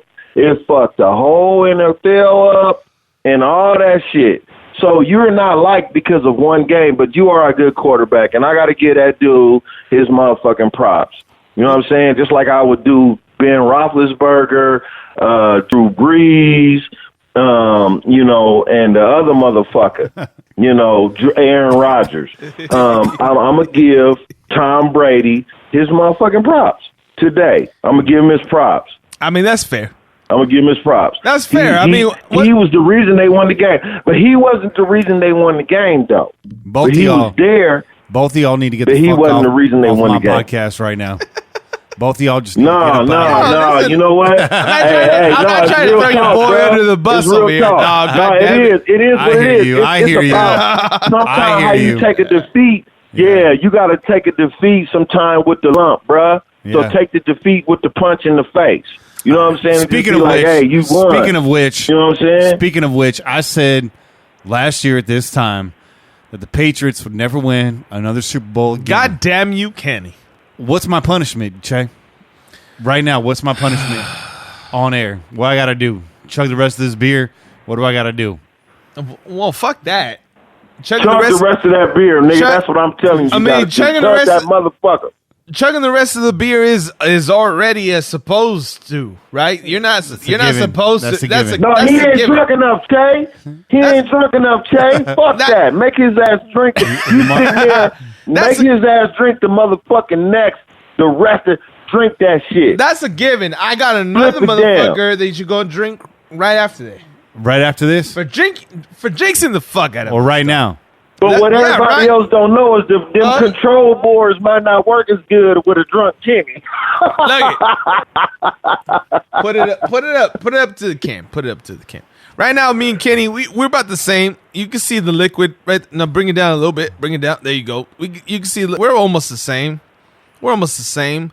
Okay, but you're still on that. You're still on that stone grapefruit same. That Citra. No, I'm on that Citra. Oh no, that's right. I did pour you a Citra. We're both on that Citra again. So tell me what's going on, man. What do I got to do right now? So you're gonna kill that motherfucker. Oh shit! And then we're gonna get another one out the box. Shit. I got just what you need. Are you ready? You gonna feel right now while I do this? Fuck yeah! All right, here we go. I got you. Do it, bro. I got you. Do it, bro. I'm watching. You can see Kenny's killing this shit on air. Let's do it. This we're talking that wild. We're talking all that wild shit, dog.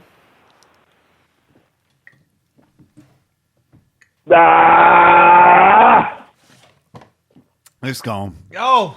Let's go. I'm proud of you.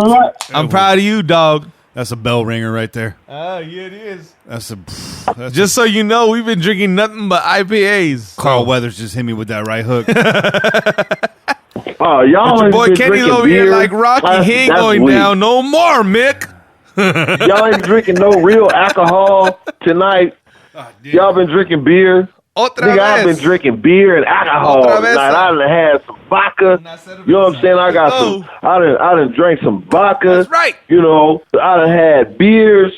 But we've been over here drinking hard apple cider. You know what I'm saying? We done had chicken wings, jalapeno poppers up in this motherfucker. You know what I'm saying? Y'all saw my charcuterie board on the motherfucking website. Don't fuck with me. We get down. You know what I'm saying? This is what we do. This is what we do. Somebody put that on and the I was rooting for the Rams the whole time, though. I was rooting for the Rams the whole time. I'm a Raider fan, but the Raiders ain't in this shit, so fuck, we can't just put them out of it, you know, right now. We're talking about two football teams left. The Rams and the Patriots. I was rooting for the Rams.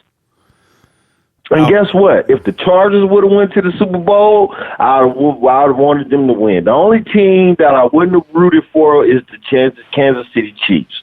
Wait, rooted for? Whoa, slow your roll. Wait, back up, brother. Because I think you misspoke. You didn't root for the Kansas City Chiefs. You rooted against, right? Yes. Okay, there you go. Okay, just saying. I'm trying to save you because I wouldn't have rooted for. Okay, was there the you Kansas go. City All right, Chiefs. that's right. I wouldn't have rooted for. That's right. Any other team. Woo. Except, because come on, Che, bruh, for real, you know this, right?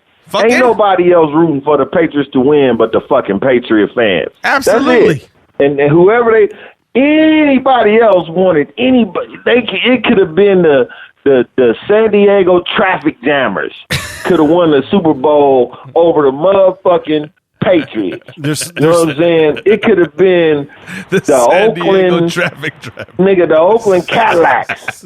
You know what I'm saying? Could have won the motherfucking Super Bowl over the motherfucking Patriots. The Oakland and 72 anybody Deuce in America with a Carter in the back. Yeah, that's what I'm talking about.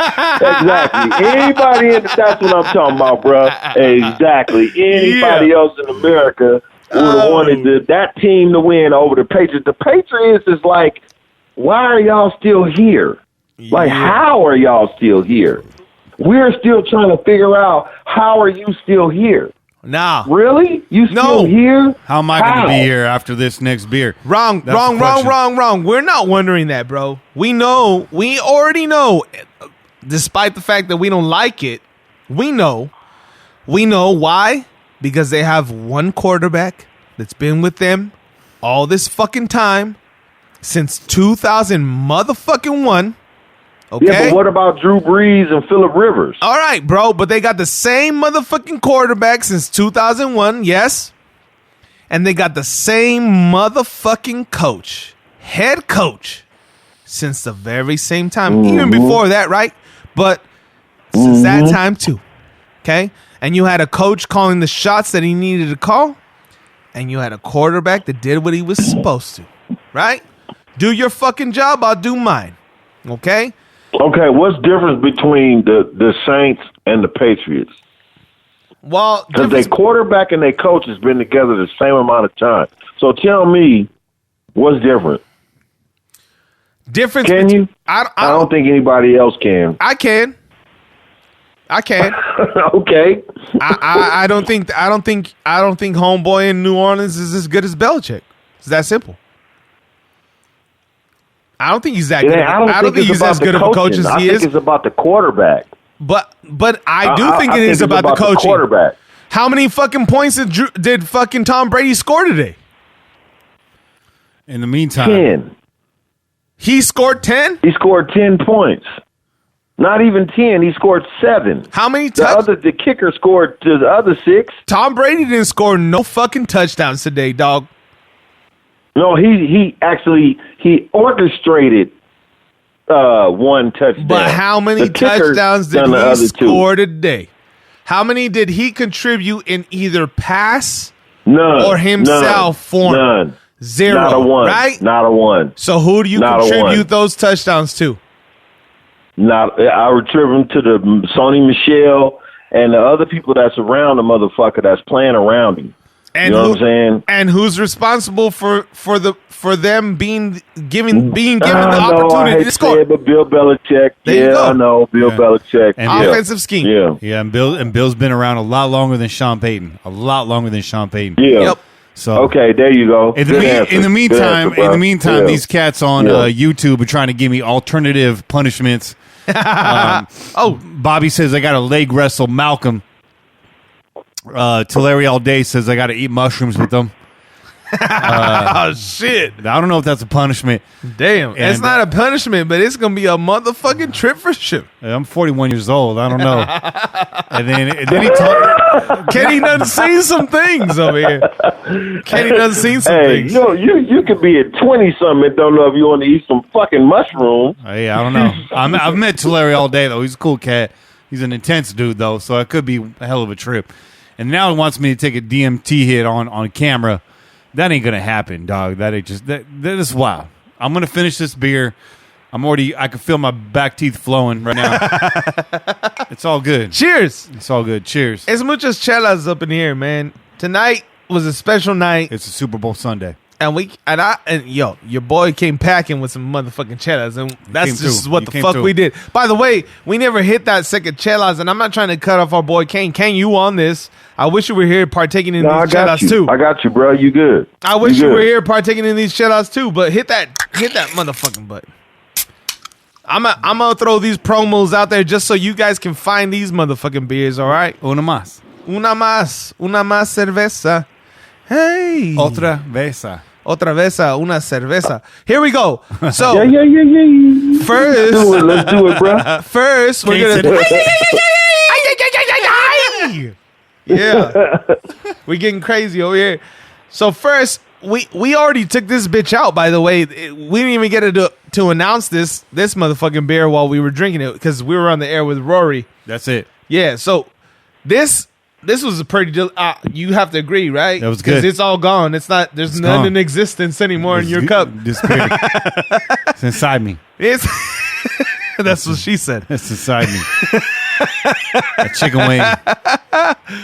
We got bone in. Bone in, Cain. Bone in wings. Bone in.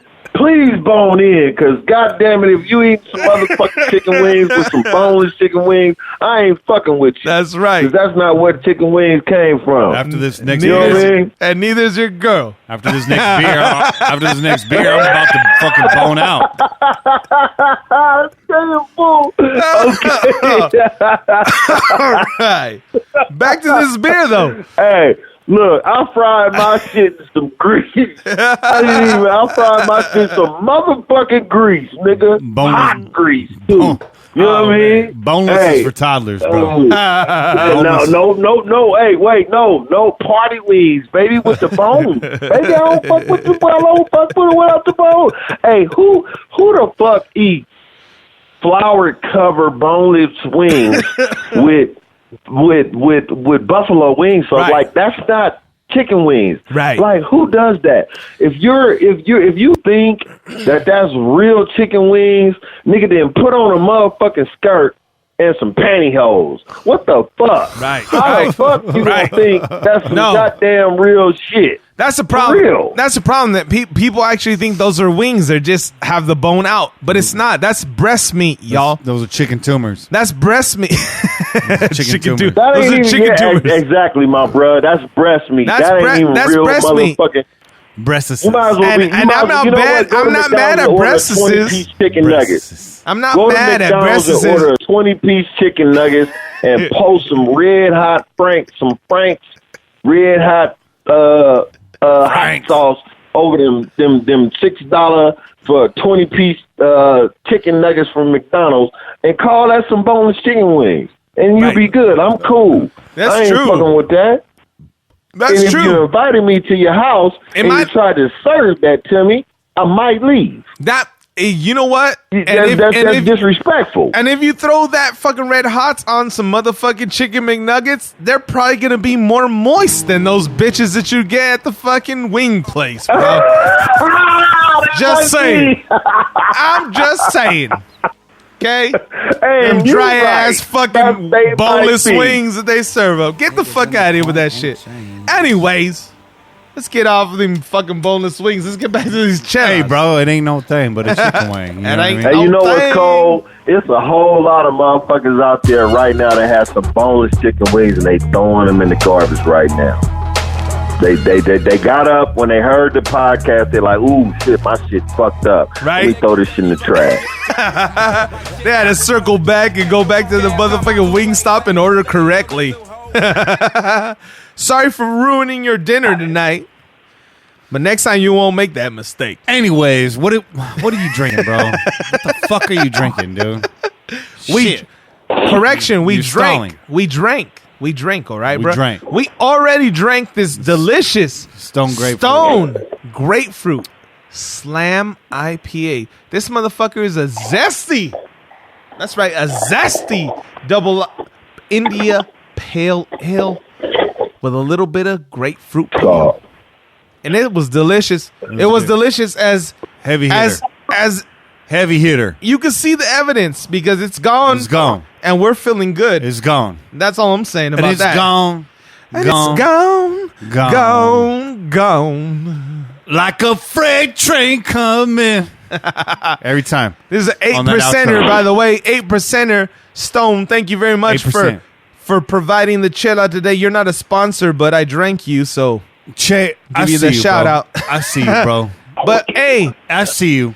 if you'd like to sponsor us, we're right here. I'm just saying. He's But running last through all but the not beers. least, He's running through all the fucking beers.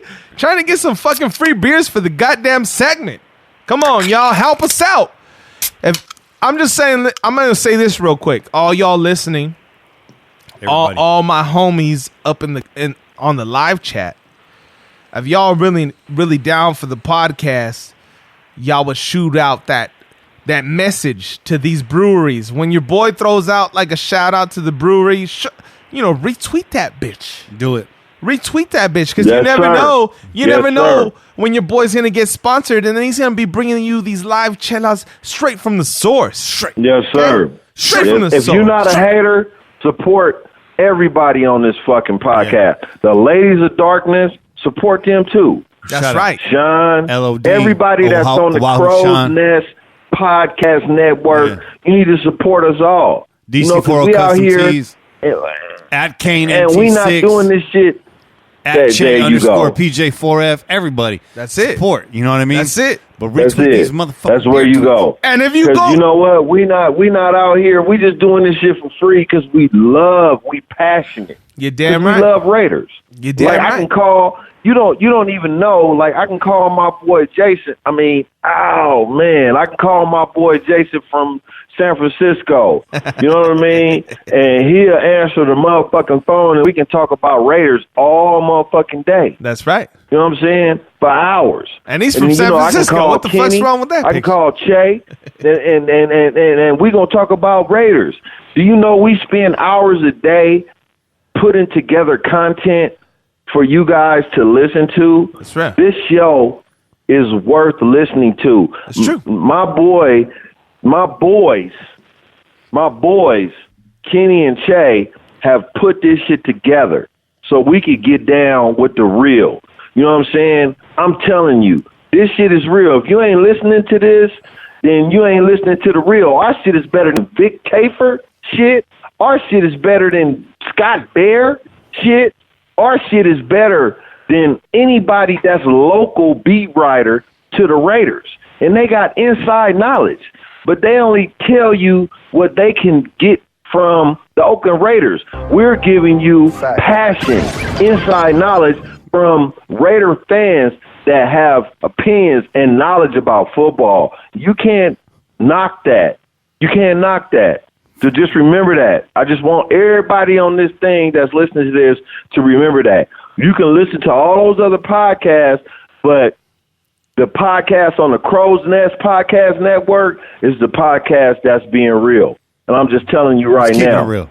Let's keep keeping it real. I'm just keeping it real. That's right. I appreciate that. Let's keep keeping it real. Because there's somebody. I see you. You know what I mean? I see you. I see you, Amari Cooper.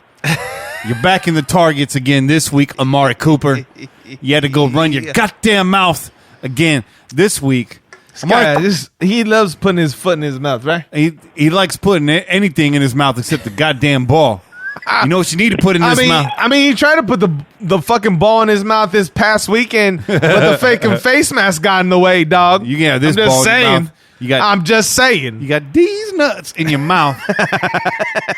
After stating that after Matt got traded a week before opening night, the Raiders had a team meeting about Mac's exit. Let's take a wild guess who was in that meeting. And after Mac's debut, first week, they had another team meeting. And who was in that meeting, Che? Bruce Irvin. Bruce Irvin's in that meeting. I think the bitch ass Bruce Irvin. I'm sorry about that, Che. Go ahead. No, I said you said it and I said it. You said it better. Bitch ass Bruce Irvin. Amari Cooper. A bitch ass Amari Cooper. Where are they at now? Them motherfuckers is gone. Not here. They're gone. Not here. They gone. Not here. They gone. Not here. And you wonder why? You wonder why? Because they had a little fucking secret meeting. Guess what, Amari Cooper? You let the cat out of the bag. But when you were traded, there was no meeting. They didn't get together to talk about you, dog. No. I'm sorry to say that. No. But nobody met after you left. No, as a matter of fact, they were like, oh. Derek Carr didn't give a fuck about you, Amari Cooper, because if he did, he would have treated you like Odell Beckham Jr., and he didn't. Eli Manning cares about Odell Beckham Jr. Yeah. Derek Carr, I don't think really gave a fuck about you, Amari, because you never gave him that confidence. You never gave him. Crabtree gave him that confidence. You never gave him that confidence. You a bitch, dude. And let's talk about this meeting because for real. As a member of management, I've been in management for some years. This meeting was what we like to call a pulse check. You take the pulse of the team and the people around you. And anytime you have a meeting and your management encourages you to speak up and share your thoughts, don't do it because they're checking your pulse. Bruce Irvin, you got checked. Amari Cooper, you got checked. Many others got checked. Those that did not show up, those that were checked out, you got shipped out. You're gone. There was no meeting after Bruce Irvin left. There was no meeting after Amari Cooper left. Amari Cooper, you can run your mouth all you want. Next season is coming fast, and we're going to see more of the same from you again and again, checking in and checking out on a weekly basis. A dominant wide receiver dominates every week, not when he feels like it. Mark Cooper, I see you. You're the same person you ever was. Run your mouth all night. You're invisible. You're invisible. You're like the John Cena of football. I can't see you. You've been invisible. I can't see you. We can't see you. Absolutely, my brother. And you can't see your face mask. And you can't see your face mask. Because you didn't get your hands in front of that Hey, bitch. you know, you're right. The motherfucker can't see his hands. Fuck his face mask, he can't see his fucking hands. Because he can't catch after like 14, 13 weeks in the league, 12 weeks. This nigga dies out. You don't even I'm giving you a compliment telling you got 12 weeks. I can't see you. Weeks is about what we want to I can't say. see you, Amari Cooper. Cooper. I can't see you. Oh, man. Your boy Cain probably can't hear that fucking music we did. That was the John Cena Hey, background we could have music. gave him a little bit. We got to give him some props. We got in order to be a correct podcast, we got to You give get him no some props. props. So You get no props. So 8 weeks. He get 8 weeks of props. After that, nigga, you don't show up. You get no props. Status. No, you get no props. You get no props. You get no No, props. listen. We saw Amari Cooper's first season. He had a good first half, right?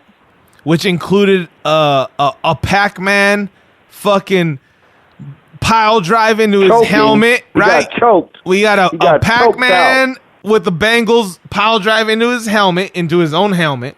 Yeah. We had the second season, showed promise.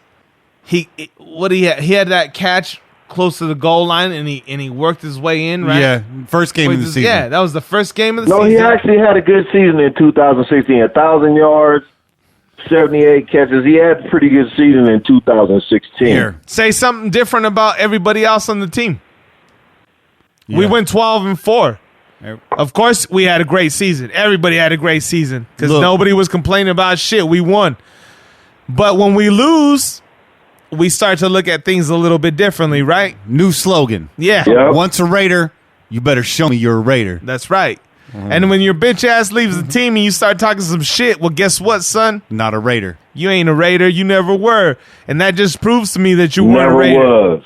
You never were a Raider. Never was. You over there all happy with your teeth glistening in the fucking Dallas sun. Good luck catching them balls, motherfucker. They're going to bounce off your face mask even harder next season. Just big I'll balls see you next season. bouncing off your face. I'll see you next season. Big balls bouncing off your face, Amari Cooper. Big balls. Cain, man, I want to keep you on here, but we got to get to these callers, which means I got to scoot. Super Bowl Sunday, bro. I hope you had a good time. Hell yeah, bro. I had a good time. Hey, man, it's always a pleasure getting on, with my boys, man. We're talking football. I can do this shit for 24 hours, 7 days a week. You got that for right. free. It don't matter me nothing. I love talking football. You know what I mean? Hell yeah. I love it. Bro. So it's good to talk to my homies, man, but it's good to talk to y'all, man. I'll catch up with y'all next week. Do it. That's what's up, bro. For sure, bro. Peace. Can't wait for you to be All back right. in the studio either, dog. Yeah. Yes, sir. I'll see y'all in March, baby. Yeah, that's what's Peace up, out. dog. That's what's up. All right, brother. I look forward to Cain's Corner the way the Pillagers look forward to seeing our Hell episode yeah. on Monday morning. You know Hell what I mean? yeah. I look forward to that. Let's get into these calls, bro. Let's get into these Oh, calls. sucker. We got a lot of calls, so hang Yeah. in there. It's a long show. Hello, guys. It's WAP. I would like to have a moment of silence for the last guest that was on here who could not say the members of Wu-Tang. Let's just say a little prayer for that. All right. It's over. Jesus Christ, man. That is a sin. What are they not teaching these kids? Don't they teach them hip-hop anymore? I thought Wu-Tang was just like a given. Everyone knew who was in that. That's a classic, man. They're a cult. Come on. You got to know these things. Other than that, the Raiders questions, I mean, I don't think everybody would be able to name all of that stuff, so no. But I'm not letting the Wu-Tang flight for me. That was just, that was bad. Gotta do your homework, buddy. That being said, it's a good morning. It's Monday. Most people hate Mondays. I like Mondays. I'm like, fuck it, let's get it on. Wop likes Mondays. Who would have thought, man? Who would have thought? Raiders, well, what can we do? We just sit and wait. Figure out what the hell they're going to do. Are they going to pull a fucking Colton Miller on us in the first round pick? What are we going to do? I'm just kind of sitting here, drinking Monsters, sipping on my little drink and smoking, trying to figure out, really can't do much. Look around, see what we need. We need some safeties. We need some linebackers for sure. The guy had some points on our linebacker, man. He ain't kidding. If we would get a good, solid linebacker, someone with some tenacity, we need a fucking dog back there because, but we need someone with talent too. You can't just have a dog with all butt because that's what I feel like Tahir Whitehead is. He's like a loud, obnoxious chihuahua. That's all he is. And he's gonna make some plays. He'll bite you in the ankle. But it doesn't take much to kick that fucking dog over the fence. And damn, we need somebody big. We need somebody with some presence. Someone who's gonna knock a motherfucker down and let him know. Bill Romanowski style, Oh. Little dirty hit here and there, but Dirty Bill. other than that, I hope you guys doing well. Lot's good. My voice changes from time to time.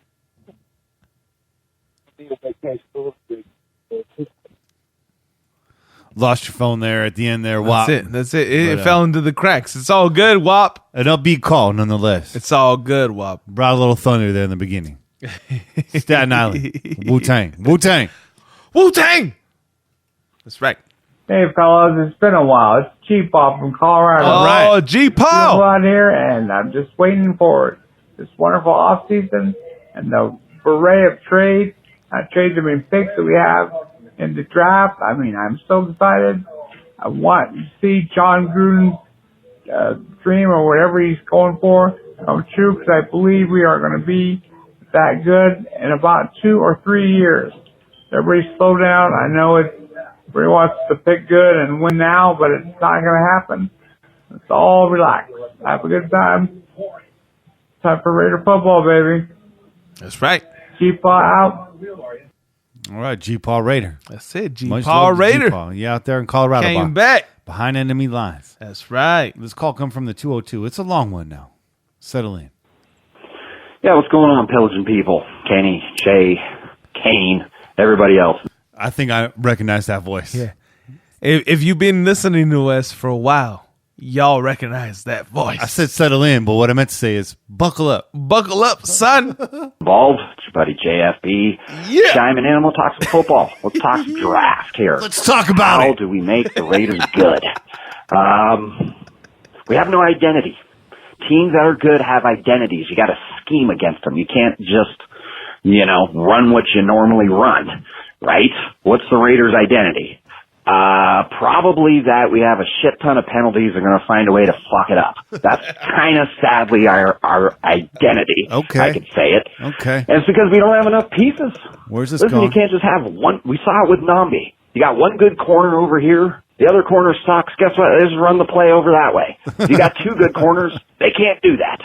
So it's hard. It's hard to have an identity. But the quickest way I think we can do something immediately is if we can get that defensive tackle from Alabama, mix that dude who looks like it's the next Gerald McCoy, or whatever the dude's name is, McCoy. We put him the real McCoy. with that PJ Hall dude that looked really active, and I think immediately the Raiders could have an elite interior pass rush. And if you got an elite interior pass rush, man, that creates chaos. Teams got to leave the running back in to chip a little bit. It can't dump out in the flat and then break all the tackles from our shitty linebackers that can't tackle anybody. They got to stay in and block. Can't run play action as much and get our tiny little safeties to bite and get in trouble because, man, he's coming right down the barrel. So I think that's the quickest way to have at least some type of identity. And then what's the next step? We got these 24th and 27th picks. That didn't really work out so well. So what do you do with that? I'm going to flip this one where I think the quickest way, aside from already complementing the pieces that we have, and we have very few, I think Maurice Hurst is probably one of our best because we got a shitty core. We got Jeff George with the Bible playing quarterback. So, we're not going to be really good anytime soon, but at least we can kind of create some foundational pieces here. And the quickest way is a tight end. Look, the Chiefs have a huge identity. They got this tight end you can't cover. He breaks 1 million tackles. And who the hell's their backup? Nobody even knows. They got one dude at tight end, creates all kinds of madness. So I don't know who's out there. I've not been following the draft, but one of those top 2 picks, you ought to be able to get one of the top 1 or 2 tight ends in the country, and that could really make something happen. And if we don't get a tight end, I'm going to flip it even crazier. I say we go running back with those 2 picks. Thunder and lightning. Quick identity. You want to have an identity? We got 2 badass 22-year-old running backs. One that can break passes and one that can have 25 carries a game. Immediate identity. And then we can kind of fill our pieces from there. We got cut off. Okay. I don't see him up here next. JFB's identity is smoking crack on this phone call. Jeff, I got to call you out. I don't completely disagree with you. Quinnen Williams would be a great pick up front. I like that pick. I think pressure up the middle is the key. Mm-hmm. We talked about it, I think it was last week or the week before. Yep. Bill Belichick counteracting some of the greatest quarterbacks in the game with what? Pressure right up the middle. We were saying that even before that, last offseason. What do we need to complement at that time? Our superior defensive end in Khalil Mack. We need interior pass rush. Flush them the outside. Let your outside DE feast. We need that. Mm-hmm. When you talk about a tight end, while I don't disagree with you, look at the great tight ends in this league. Most of them are paired up with great quarterbacks, and they go together. And so I'm not saying we don't have a good quarterback. I won't say we have a great quarterback yet. I think with the right weapons, you might be talking about that, maybe. But you kind of contradicted yourself by talking about Bible-thumping Jeff George. So if you're going to step on Derek Carr and say that a tight end is an answer to this team, I think that's a contradiction right there in your own point. Now, while I think a tight end will be great because Jared Cook likely gone, we saw what Cook can do with Derek Carr this year, with Derek Carr under much duress this year, 50-plus sacks.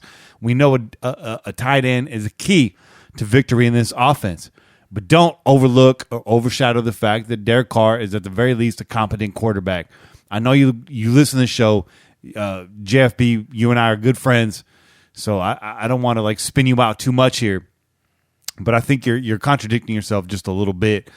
Going back-to-back running backs there, I think he said the bottom of the first round. Is that what he was saying? Mm-hmm. That would be shocking. Now, that's a JFB hot take right there. So I'm not going to be mad at you because we already talked about your style. Strategy is to go where nobody's at and stand there. I like that style. I'm with you there. I don't think it happens. I don't think the RBs that you're talking about are in this draft. I think they were in last year's draft. So strong call. I mean, bold call. But I got to disagree with you on 2 out of 3 points. Che, you got anything else to say on top of that? No, man. I agree with everything you just said, man. Listen, we know our boy JFB. Wow. For having some fire-ass takes, right? Wow, just fire, baby. He likes to fire them bitches out there, so he's getting wild. I'm not mad at him. We'll hear him out. But as your boy Kenny just said, we're here to calm you down. Settle down. We're here to slow your roll. Settle down. Okay? Settle fuck down, dog. All right? Don't get crazy on us, man. 2 quarterbacks. Come on now, dog. Come on. 2 out of those 3 top picks I'd like to see, defensive line and wide receiver. And we've talked about it. There you go. Next call from the 760. Oh! What up, Kenny? What up, Che? What up, Cain? See John Fish down in Oceanside. Yeah. I Tailgate. Called in. First of all, and apologize for last week. No. I atrociously fucked up. Pause that. Don't you fucking apologize for last week's call, C. John Fish. Don't you fucking apologize. Because even though we couldn't understand half the motherfucking words you were talking about, no, that was a great call. And as a matter of fact, I encourage you to call in when you drunk as fuck more often, dog, because that was a great call. He was on that intergalactic, bro. He was on that intergalactic. Planetary, intergalactic. Another dimension. Another dimension.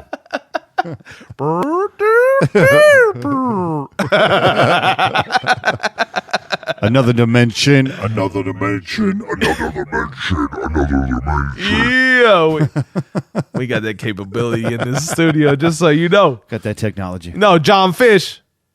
Don't apologize. Don't apologize for being drunk, dog. You were having a good ass time. I ain't mad at you.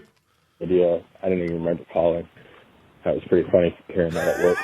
Anyways, I am so fucking sick of people trying to make John Gruden sound like he's retarded for putting those stickers on. Sorry if that offends anybody, but I just see too much hate out there. It's ridiculous. Like, the players seem to like it at the Senior Bowl. Fuck it. I don't know. Get ready to sit down and watch this game. Kind of selfishly want the Patriots to win because we're the only team to win in LA, and that's where I'm from. Oh. But whatever. That's a good point. I don't want to get stabbed up talking about that shit. Catch you guys. No, man. Don't get stabbed. Stay in your house. It wasn't a bad move. I mean, a coach's job is to motivate players. At the end of the day, that's his job. And to take a seamless, I want to say like a meaningless game in the Senior Bowl. The Senior Bowl means a lot of things to a lot of people. Right. Both in the NFL and coming out of the college. But, right. You know, just to kind of put a little bit extra on that, a little bit extra motivation and incentive and make these guys feel, you know, what it's like to try to make a NFL roster and to connect that to a college tradition, putting stickers on a helmet. I thought it was pretty cool, man. I mean, as a spectator and as a Raider fan, that was cool. So I agree with you there, John. I thought it was a cool move. I didn't see anybody talking smack about that, but if they were, man, that was a cool move. It made it a little bit more fun for me, and that's, you know, in my selfish little world, that's all that matters. And nothing really matters. Kenny, Jay, what's up, Pillagers? This is Pete. How's it doing? What up, Pete? Man, I just got to come off top saying this game fucking sucks. Man, like, this is one of the most boring games of all time. Tomorrow, when people ask and say that Tom Brady, is he the greatest quarterback of all time? You know what he's the best at? He's the best at winning boring fucking games. That's what he's good at. The Rams and the Raiders were a way better game in this fucking Super Bowl. Anywho, I mean, like, I don't know, man. Like, Bill Belichick looks like a guy that farts in elevators and then doesn't say anything about it. What? He also looks like the kind of guy that watches Fox News and blames millennials for all his fucking problems. Whatever. I don't know. To hell with the Patriots. Anywho, just want to come in and say this real quick and wonder what you guys were thinking. Man, I was watching some college football highlights the other day, and man, I really, really think that we need to trade up to number 1 and get either Josh Allen or Quinnen Williams, man. Those two are just the shit. I've developed like this new man crush, man. It's all about it. Anyways, y'all have a good one. God bless, and happy beginning of February. All right, man. All right, Strong crushes. Call. Main crushes. Strong call. For February. Man crush February, apparently. I don't know. I got a man crush on myself. How about that? Yeah, as long as your lady does too. Hey, what's up, Kenny? Cain, what's up? It's Trey. Gent. What up, Gent? Family. It's fam. Congratulations to the Patriots. You know. Oh, fuck out of here. Gent, come on now. How you going to start this? Hold on. You know this is going to come with something. I know it's going to come around, but goddamn. I just want to pause this and say real quick, happy birthday to my man, Gent. Congratulations to you, dog, because you've had my back since before I even officially knew who you were, just because I'm a Raider fan. And we talked about that story a long time. That's true. I heard that story. This is a good story. Oh, that was wild. That was wild as fuck. Anyways, we lost a mic. And a beer. Apparently. I guess that was the universe telling me I don't have to drink that whole beer. I'm kind of mad at the universe right now because I could have drank that beer. I'm not too mad. I'm not too worried about the mic. It's a Shure mic. Shout out to Shure. Very durable. That was random. We just had a mic just fall off the stand right here. Guest mic. If y'all would have seen the third camera, you guys would have seen the motherfucking poltergeist that just threw this fucking mic out the fucking studio. Ghost mic, bro. Jay, man, I'm sorry about that. I didn't mean to have that interrupted. But I just want to say happy birthday to you, dog. You're a good friend of mine. Happy birthday, Gent. And we've known each other a long time, but I'm very, very, very thankful for the friendship that we found later on in life. Hell yeah. It's been big, man. And you know what's kept us together? Jen and I were really close friends for a lot of reasons when he lived around here, just for a lot of reasons. Unlikely pair driving around, I would say, but brothers for sure. But what kept us together, he moved away. I didn't talk to him for a long time. We were not in contact for a long time. And I'm pretty sure the first time I called him, it was Raider related. Whatever it was Raider related. I'm pretty sure it was this podcast. You know, I called him and I was like, dude, I'm doing this thing. And what's kept us together as friends, and understand that Gent and I connected on a musical level. Yep. And music is a really important thing for both of us. You know, just a big part of our lives, the reason why we became friends in the first place. But what held us together was our fraternity in Raider Nation. So based on that and everything that's come underneath it, Jen, happy birthday to you, brother. You're my good friend. And your gift is in the mail. Oh. Enjoy it. Check your mail, though. Ain't no animosity there. Fuck it, whatever. Hey, but where there is some animosity is these bitch-ass motherfuckers from the Hall of Fame committee not selecting Tom Flores to go to the Hall of Fame. Let them know. Is beyond ridiculous. See, what they're going to do is they're going to wait till the man fucks around and dies. Right. And then after they do that, they're going to say, oh, what a travesty. Tom Flores should have been in the Hall of Fame. Y'all and then they're going to put him in. motherfuckers. And then that's just evil, bro. The same thing they did to Kenny Stetson, they're going to do to Tom Flores. Right. And it makes no damn sense. He's the most qualified, more qualified than most of them coaches that's in there, bro. He's the first minority coach to win a Super Bowl. Two of them, matter of fact, man, it played in the Super Bowl. I mean, come on. I mean, that was with the Chiefs, but we forgive him for that. But anyway, the point is, man. The man was so great, he even fucking threw the Chiefs a dime. Right. You know what I mean? Threw him a dime. How great is that? You're welcome. You're welcome. You son of a bitches. You know what? The fact that Tom Flores is just now nominated is a travesty. Yeah, fuck yeah, it's a travesty. Come on now. This is a bunch of bullshit. We already went through all the qualifications. None of your fucking so-called Hall of Fame coaches have half as many as that. Okay? Most of the motherfuckers that have more qualifications are still fucking coaching. Okay? Yeah. Look back at the coaches that you have accepted in the fucking Hall of Fame, you son of bitches. Is there a brown coach in the Hall of Fame? That's a good question, Kenny. I don't think there is. I don't think so either. Is that coincidence? I don't know. I don't know, but I'm angry. Just saying. Hall of Fame selection committee. I hope you hear it from me, your boy Jen. Y'all a bunch of bitches for that one, bro. Period. I love the rest of y'all, pillagers. Let's see what happened in the draft. Holler at y'all next year, guys. This was up. Thank you, Jan. I'll probably get another fucking letter in the mail from the NFL for that one. And fuck y'all. It's worth it. As a matter of fact, you know what? Why we holding back? No. Why are we holding back? We already fucking, we already submitted, as you will. We already fucking made sure that everything was cleared. Yeah, we're good. Yeah, we're good, right? Yeah. So fuck y'all. So fuck y'all. I'm talking to y'all specifically. Fuck y'all. All right? Y'all already know. Jen, man, thank you for bringing that up in the calls. And you don't want it either. You don't want none of this. You don't want it. We'll change the name a million times. I don't even care. I don't even care. The real ones know where we're at. Y'all just keep following the same page. We'll just keep changing the name. Just stay linked, dog. I'll change the name every week just because. Just because I want to. Just because. Yeah. It's your what boy. Up, Kenny? What up, Che? It's your boy. It's your boy, Bobby Wasabi. That's right. Here calling in to talk about the tragedy that has happened to Tom Flores. Yeah. It's terrible, man. It's a complete slap in the face what has happened to him. I mean, you're talking about an NFL organization over here that's trying to honor Hispanic heritage.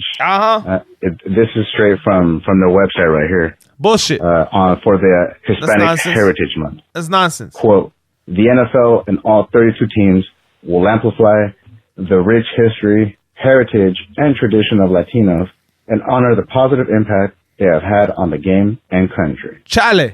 The positive impact they have had on the game and country. I mean, dude, you literally left out somebody that has done so much, especially for people who consider themselves Hispanic and Latinos. I'm Mexicano, so that's different. But it's terrible. I mean, you're trying to grow your product in Mexico, and what do? You keep somebody out that's gonna do so much, that's gonna inspire a lot of people. I mean, this sport is growing bigger and bigger in Mexico. You have high school teams at least 10 years ago, from what I remember, that had, high school that had. Hold on really quick, because I know you got to do the damn thing. But I want to pause that right there, because I was going to say this really quick before you got to go real quick. Yeah. Because Jen was talking about this. I was thinking about it. We touched on it right now. The NFL, you need to make a statement like every 15 minutes. Right. It's a good chance for you to make a statement right now. Right. Listen. Y'all motherfuckers, you're always talking about inclusion, and you guys are always talking about trying to make things, even. You guys want to represent properly the ownership. There's a great disparity there. And now you guys want to do us dirty with selection of Hall of Fame coaches, okay?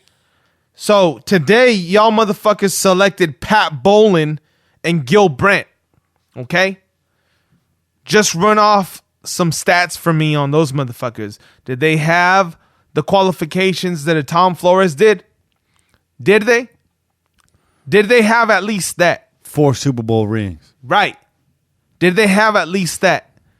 Let's not just and then we'll go ahead and we'll move away from that. Let's talk about the fact that he was your first Hispanic coach, player.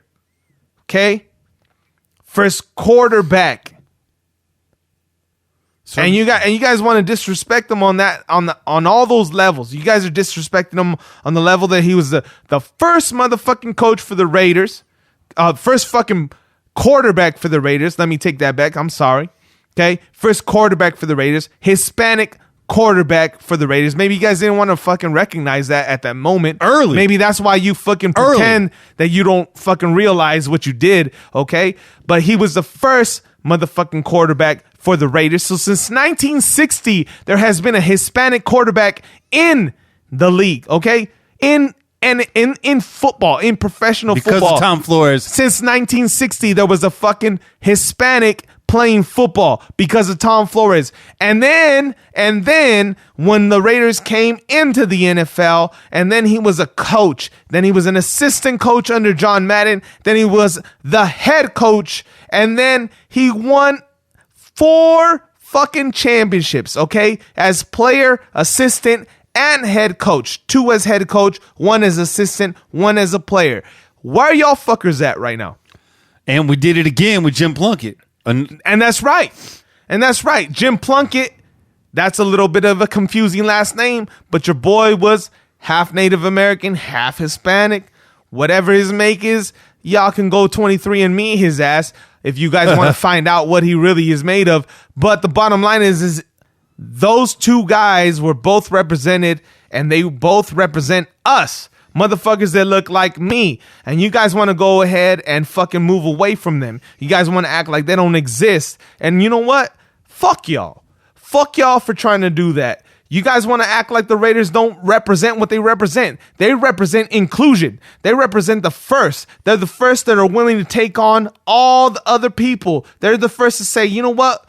We're all equal. And you guys all got fucking jobs. And you all can run with me. But you know what? We'll go ahead and give credit to other teams in the meanwhile, because we don't like what the Raiders do. We don't like what they represent. They want to sue us. Well, you deserve to get sued, motherfuckers. Y'all deserve to get sued. You know what? I wasn't wrong in suing y'all motherfucking asses. You know what? If I was out, I'll sue your asses too. Okay? Because y'all misrepresent us. Okay? We're out there doing the damn thing first and foremost, and everybody else fucking follows. Y'all the rest of the NFL is a bunch of motherfucking followers. All y'all bitches out there trying to call yourselves the nation, get the fuck out of here. Y'all already know who the real nation's right here. The Raider Nation is the only nation. Get the fuck out of my space. It actually looks like the nation that we live in, too. That's right. Actually looks like that. It actually looks like the nation. It's a rainbow. It's a lot of different colors. There's a lot of different people. And the Raiders have always been a home to all different types, backgrounds, personalities. Doesn't matter who you are. Once you're a Raider, that's who you are. That's your identity as a Raider. Talked about having an identity, JFB. Be a Raider. That's your identity. And you could be anybody because we accept all comers. That's it. Everybody. That's it. Everybody. Y'all go to the tailgate. If y'all ever been to a tailgate in Oakland, you already know the love and the respect that everybody has for one another just for being a Raider fan. For being Raider fan. We live in hot, contested times right now. Yeah. And I think this is going to sound ridiculous to an outsider, but Raider Nation's been showing you the way to live for a long time. There you go. Because there's a lot of different people living in harmony. There you go. Under one flag, and that's the Raider flag. That's right. And that's the way it's been. And not to mention the fact we didn't even mention Tom Flores also as a general manager. The man has had some form of success at every single level of this game, and you show him no respect and no attention. I hope he gets nominated again next year. I hope he ends up on that ballot every single year. And I hope the man is well enough and healthy enough to touch that trophy when you hand it to him, and his family and his kids can be there to see him accept it on his own behalf. And I hope y'all motherfuckers apologize when you do that too. I hope so. I hope y'all motherfuckers apologize when you do that too, because it's a fucking damn shame. Real talk. That's what's up. Thank you, Jay. Thank you. Sorry. Yeah. Yeah. Get me heated over here. Sorry, Bobby. You stoked the fire. Go back to it, Bobby. Football teams. It was crazy, and now it's a lot bigger. I mean, you have the NFL playing in one of the biggest stadiums. Estadio Azteca. That place got history, and they do Tom Flores like this. It's terrible, man, what has happened, and I don't know. I do know, actually. It's because he's silver and black. That's why. And it's gonna keep happening, and it's gonna be a tragedy if he gets inducted after he passes away. I do hope that does not happen, man, because he's a living legend, man. I don't want to bum you guys out that much, so I'll leave you with this. What is up with Chris Warren, the third taco helping? It sounds to me like it was a third taco plate. Man, I hope it's 270. I hope it's not all menudo he's packing, dude, because that's just gross. Better be muscle, man. Anyways, I'm going to get up out of here. Let y'all do what you do. Bobby Wasabi out. Bobby Wasabi, that wasn't a third taco plate. That was a full-on choriqueso spread with the fresh tortillas, the mountain of choriqueso. No taco, just a mountain of meat and cheese. Chris Warren picking away at it. Hall of Fame, preseason running back. But that's not all from Bobby Wasabi, because I think he came back one more game. Oh, yeah, one last thing. What the hell was up with those people making out freaking Brady and the Kraft? That's just weird, bro. I had to bring that up, too, because I seen that at the beginning, and I didn't want to believe it, man, but wow, those guys really, really are in like with each other. All right, that's the last one. Bobby Wasabi out. Yeah, Tom Brady and Bob Kraft. That's like on some Get Out shit right there. I feel like Tom Brady might have body parts that don't belong to him. Bob Kraft went full Get Out and plucked traits from another player and implanted them in Tom Brady about halfway through his career. When you stepped out, too, Bobby Wasabi called out Chris Warren the third taco helping. That's what he called him. Chris Warren, the third taco plate. And I said that was far beyond tacos. I said it was choriqueso helpings. Just a mountain of meat and cheese. Iflan. It might have been choco flan. That shit's delicious. I'm just saying. Oh, man. If you can get your hands on some choco flan, go do it right now. Go do it right now. I'm not a big fan of flan, but the choco flan, I can fuck with that. Yeah, set your ass on fire, dog. Just saying. That's the shit that killed Kennedy right there. Shout out to Joey Diaz. Shout out Joey Diaz. Man, it's been a monster show. It's been a Titan show, Che. Oh, hell yeah. We covered a lot. We talked to a lot of people. It was robust. But I think it's time for some shout-outs. Let's do it. Shout out. Shout out to my upstairs bathroom doing big work. Yeah, today there's a lot of shout outs that got drank today, so it was doing extra work, man. I'm sorry for your water bill, bro. If I owe you some money, just let me know. I'll let you know. We're good. That's what your donations go towards. Donations doing big work over here. Shout out to RN4 Life, Raider Nation for Life. Shout out to D Money. Shout out to Obi, who I've been trying to get to follow, finally followed. Shout out to you, Obi. Shout out to 2 Story 603. Shout out to the Knowledge Podcast. Yeah, all kick caps. That knowledge, dog. Knowledge Podcast, all caps and O. So maybe that's a no knowledge podcast, and they're trying to drop some knowledge on you, no knowledge motherfuckers out there. I like it. Either way, I'm gonna have to check that out. I'm about to see what they're all about. Yeah, that's intriguing. Shout out to the Hidden Levels podcast, run by your boy Dan, the Dan Triloquist. That's right. Also referred to as DC4LCustomTees.com. Yeah, goddamn right. Go get yourself a t-shirt. When we say DC4L Custom Tees, you may think of like this big, expansive warehouse with a crack team of graphic designers and a whole. No, it's just Dan. It's just Dan. It's just Dan running that empire. Hey, same thing with One Nation Fanwear. It's Just Win Johnny. That's right. That's it. It's 2 guys pumping out major fan gear for y'all. Pump it. Pump it. Pump it. Pump it. Pump it, hottie.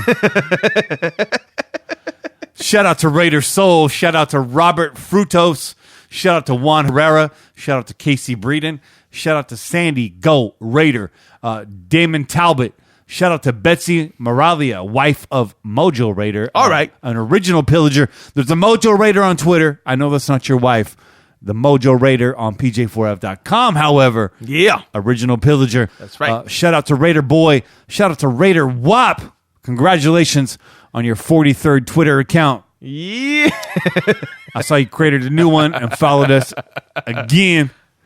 I appreciate again that. and again and again. I'm interested to see who was the first person he followed. Was it us? I want to know, Raider Wop. I want to know. That's a good question. Shout out to Artist Johnson. Shout out and special thanks to the following people. Raymond Ma, Jonathan Camp, who was a Patriots fan that followed us last week. Noticed he's following us no longer. Oh. But did donate $5 to the show. Hey, well, thanks a lot. Fucker. So kudos to you. Enjoy your Super Bowl Sunday. Yeah, enjoy it. But we appreciate you. And we hate you too. Just saying. It's love-hate. Shout out to D-Man, another original pillager. Shout out to D-Man. We appreciate you. And the most original pillager of all, St. Homer. You our boy, Saint. You're our boy, St. Homer. Yeah. That's our boy, man. So what happened is St. Homer had a bet on the blog. And this happens frequently. Blog members make bets. Yes. And the loser donates the money to the show. Oh, hey. And that's how they work on PJ4F.com. I mean, that's an amazing way to make a bet. It's incredible. Because it's win-win, right? For us. Well, I mean, even for them, it's win-win. Because it's not like they're giving away their money they don't really feel like they lost. Yeah. Because they're donating to motherfuckers that they want to hear. Because not only do we run the podcast, but we do keep a website going. It does cost money. It does take time. I don't have as much time to put the written content out that we used to. Yeah. But a lot goes into that. And I think more importantly than this podcast, which reaches a lot of people every week, is this website where it all started from, the community we've talked about. Absolutely. And so when they're donating, it's not necessarily just to the podcast. It's really to keep this community going that we've had for so long. So that's very generous of you guys, and good looking out. We're going to keep the website going longer than the podcast. There you go. How about that? And listen. Even though we may not be over there all the damn time, right? We're not up in the chat or, you know, in those conversations all the time. We recognize y'all, man. Listen, y'all are the heart of the show. You guys are the ones that started this all, and we're never gonna lose appreciation for y'all. We appreciate everybody over on pj4f.com because that's where it all started, and that doesn't mean we don't appreciate everybody else that's come along the way. We got a lot of listeners on Twitter. We got people that are following us on Instagram. We got all the original pillagers that were on PJ4F, and everybody that's listening to us right now. We encourage everybody to intermingle, because we can't be on all platforms at all times. As much as we wish we had all the time in the day to get to every single form of social media and be able to converse with everyone, it doesn't mean that we don't appreciate you. It just means we got day jobs, man. We got day jobs. That's exactly all, what man. it is. My new job doesn't allow me to go on that website as much as I used to, and that's what it is. And I'm not even a presence on Twitter as much as it is anymore. I get to interact with you guys, but other than that, I'm not really seeing what's going on day to day too much on Twitter. I catch up on the news. I try to, you know, dip in late night to see what I missed during the day. And same thing with you, Che. We're just busy, man. But the good thing is we're blessed to have jobs where we're making a difference in our community, even if it's not a Raider community at large, and that's what matters. But PJ4F, you are our community, and we do appreciate you to the fullest. Those of you that listen to the show that have never checked out the website, I encourage you to do so. Go over there to pj4f.com, scroll to the bottom of the latest post, and jump in the comment section. I think you'll find the cross-section of Raider fans on our site, on the pj4f.com site. Excuse me. Chelas. Wow. I was trying to hold that one back. You saw that. I think you'll find that community is very turned on. That's a community that you can sit talk Raiders football with at any time. Big time. I mean, they're tuned in. It's a different cut than what you're going to find on Twitter. So I encourage you, if you like to talk Raiders football, go to pj4f.com. If you get a little bit tired of the madness that is social media, come on over to the website and just check out the chat. You'll be a new face. You will be hazed, but it's okay. You can get through that. It is okay. If you're a Raider fan, you can make it through it. You got any shout outs today? I do have some shout outs. And as a matter of fact, I want to lead off the shout outs with a shout out to somebody that was mentioned in the group chat over here on the live feed. So your boy Sean Garcia, he's on the live feed every week, and we appreciate you, dog. But I'm gonna shout out your wife Melissa, who's in the background laughing, right? And he referred to her as malicious, by the way. He said Melissa or malicious, as I refer to her. Hey, I'm going to go ahead and give her credit for that, too. All right. So shout out to y'all, man. We appreciate you guys tuning in, laughing with us, and enjoying the show. It's what we do this for. We appreciate everybody that watches us on the live feed and everybody else that's on the live feed. I ain't missing y'all. I've been chatting it up with you guys. You already know. Shout out to the IG fans, okay? First one, this one's a weird one. I don't know if he's necessarily a fan or he's just trying to get a shout out, so I'm going to go ahead and give it to him. NYC stem cells. Okay. All right. That's stem cell research. You want to get them stem cells? I mean, NYC is the place to go, I guess. Let's go do it. I might have to hit you up a little bit later about my fucking knee because it hurts. Shout out to M9 Corral. Shout out to Metal Slim Jim 86. Shout out to J Deb 73. And shout out to our boy Sean 808 in Paradise. Y'all already know Sean Hildebrandt used to hold the record on the 2-minute drill. Brother, you're going to have to study up and come back because it took all of one show to get your shit beaten. So come back, break that record, set a new record at 10, dog. We'll have you on real soon. Shout out to all of y'all, man. We appreciate you, and thank you for following us. And don't forget to hit the subscribe button anywhere that you're finding us, man. And those of you that are listening live, I just want to bring this to you guys right now. Those of you that are listening in the morning, this might be old news depending on what's confirmed tomorrow, a.m.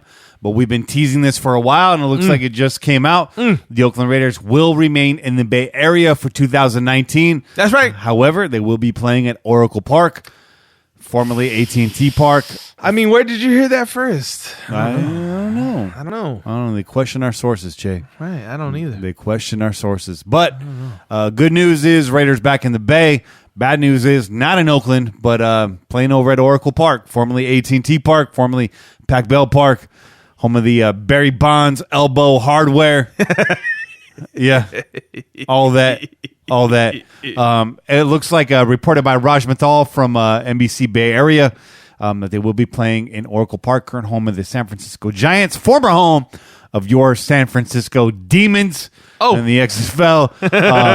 However, NBC Sports Bay Area's Alex Pavlicek also reporting that the Giants are under the impression the Raiders are still checking on two other potential sites. The NFL and the 49ers must approve the move. I'm assuming 49ers have territorial rights. I don't think any of those will be in the way, but it sounds like this is what's going to happen. I mean, why do they have to check in with the 49ers? Territorial rights is my guess. Just because they're supposedly from San Francisco? Supposedly. But the motherfuckers play in San Jose. We're closer to San Francisco than they are. I get it. Come on now. I get it. It's the same thing. I mean, like the A's. Don't y'all motherfuckers have a stadium? It's the same thing as back in the day. The A's wanted to move to San Jose. Okay. The Giants had just got their new stadium, but the Giants have territorial rights in San Jose, and they blocked the A's move to San Jose. Okay. At the same time. So it's just business. It is what it is, but I would assuming there's really no real roadblocks in the way of this. So, hey, your Oakland Raiders are now going to be back in San Francisco for one season where it all started. Kezar Stadium. No, they're not playing at Kezar Stadium. But that's your last year, Bay Area fans. I mean, you get to see them. Hey, not where you want to, but it's not where we expected or where we hoped, but they're close by.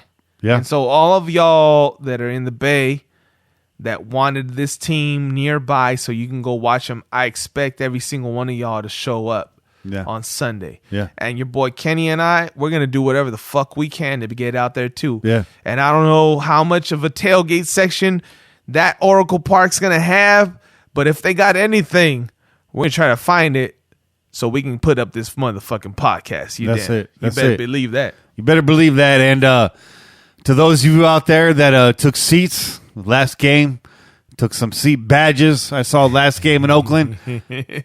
Hey, that's fair. That counts. Once again, it's on. Because Giants fans, beware.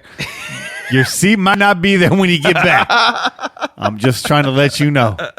We're going to pillage that stadium too. But that's it, guys. That's it for this week's show. Yeah. Again, you're listening to the Pillaging Podcast. Tune in every week wherever podcasts are found. Every Sunday at 8 p.m. Pacific Standard Time on YouTube. Call in and leave a message to be played on air at 408-909-PJ4F.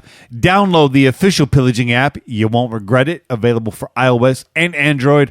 Make sure you support DC40CustomTees.com and OneNationFanwear.com. And don't hesitate to donate to the show. It helps us stay fueled and filled with rum on this pirate ship and much more. And be sure to listen to our sister podcast, also on the Crow's Nest Podcast Network, The Ladies of Darkness. And soon, the Crow's Nest Podcast proper. Yeah. Official. But until then, keep the wind in your sails and the rum in your mug and pillage on, Raider Nation. This has been a production of the Raiders Podcast Network. Sorry. Line through that. Y'all motherfuckers trying to stomp us out. This has been a production of the Crow's Nest Podcast Network. That's right. In my opinion, the way it should have been the whole time, because that's where the magic happens, is right here in this Crow's Nest. Goddamn right. I'm your host, Kenny Stapler, joined as always by your boy Chick. And we out here. Peace. Go Raiders. Just win, baby.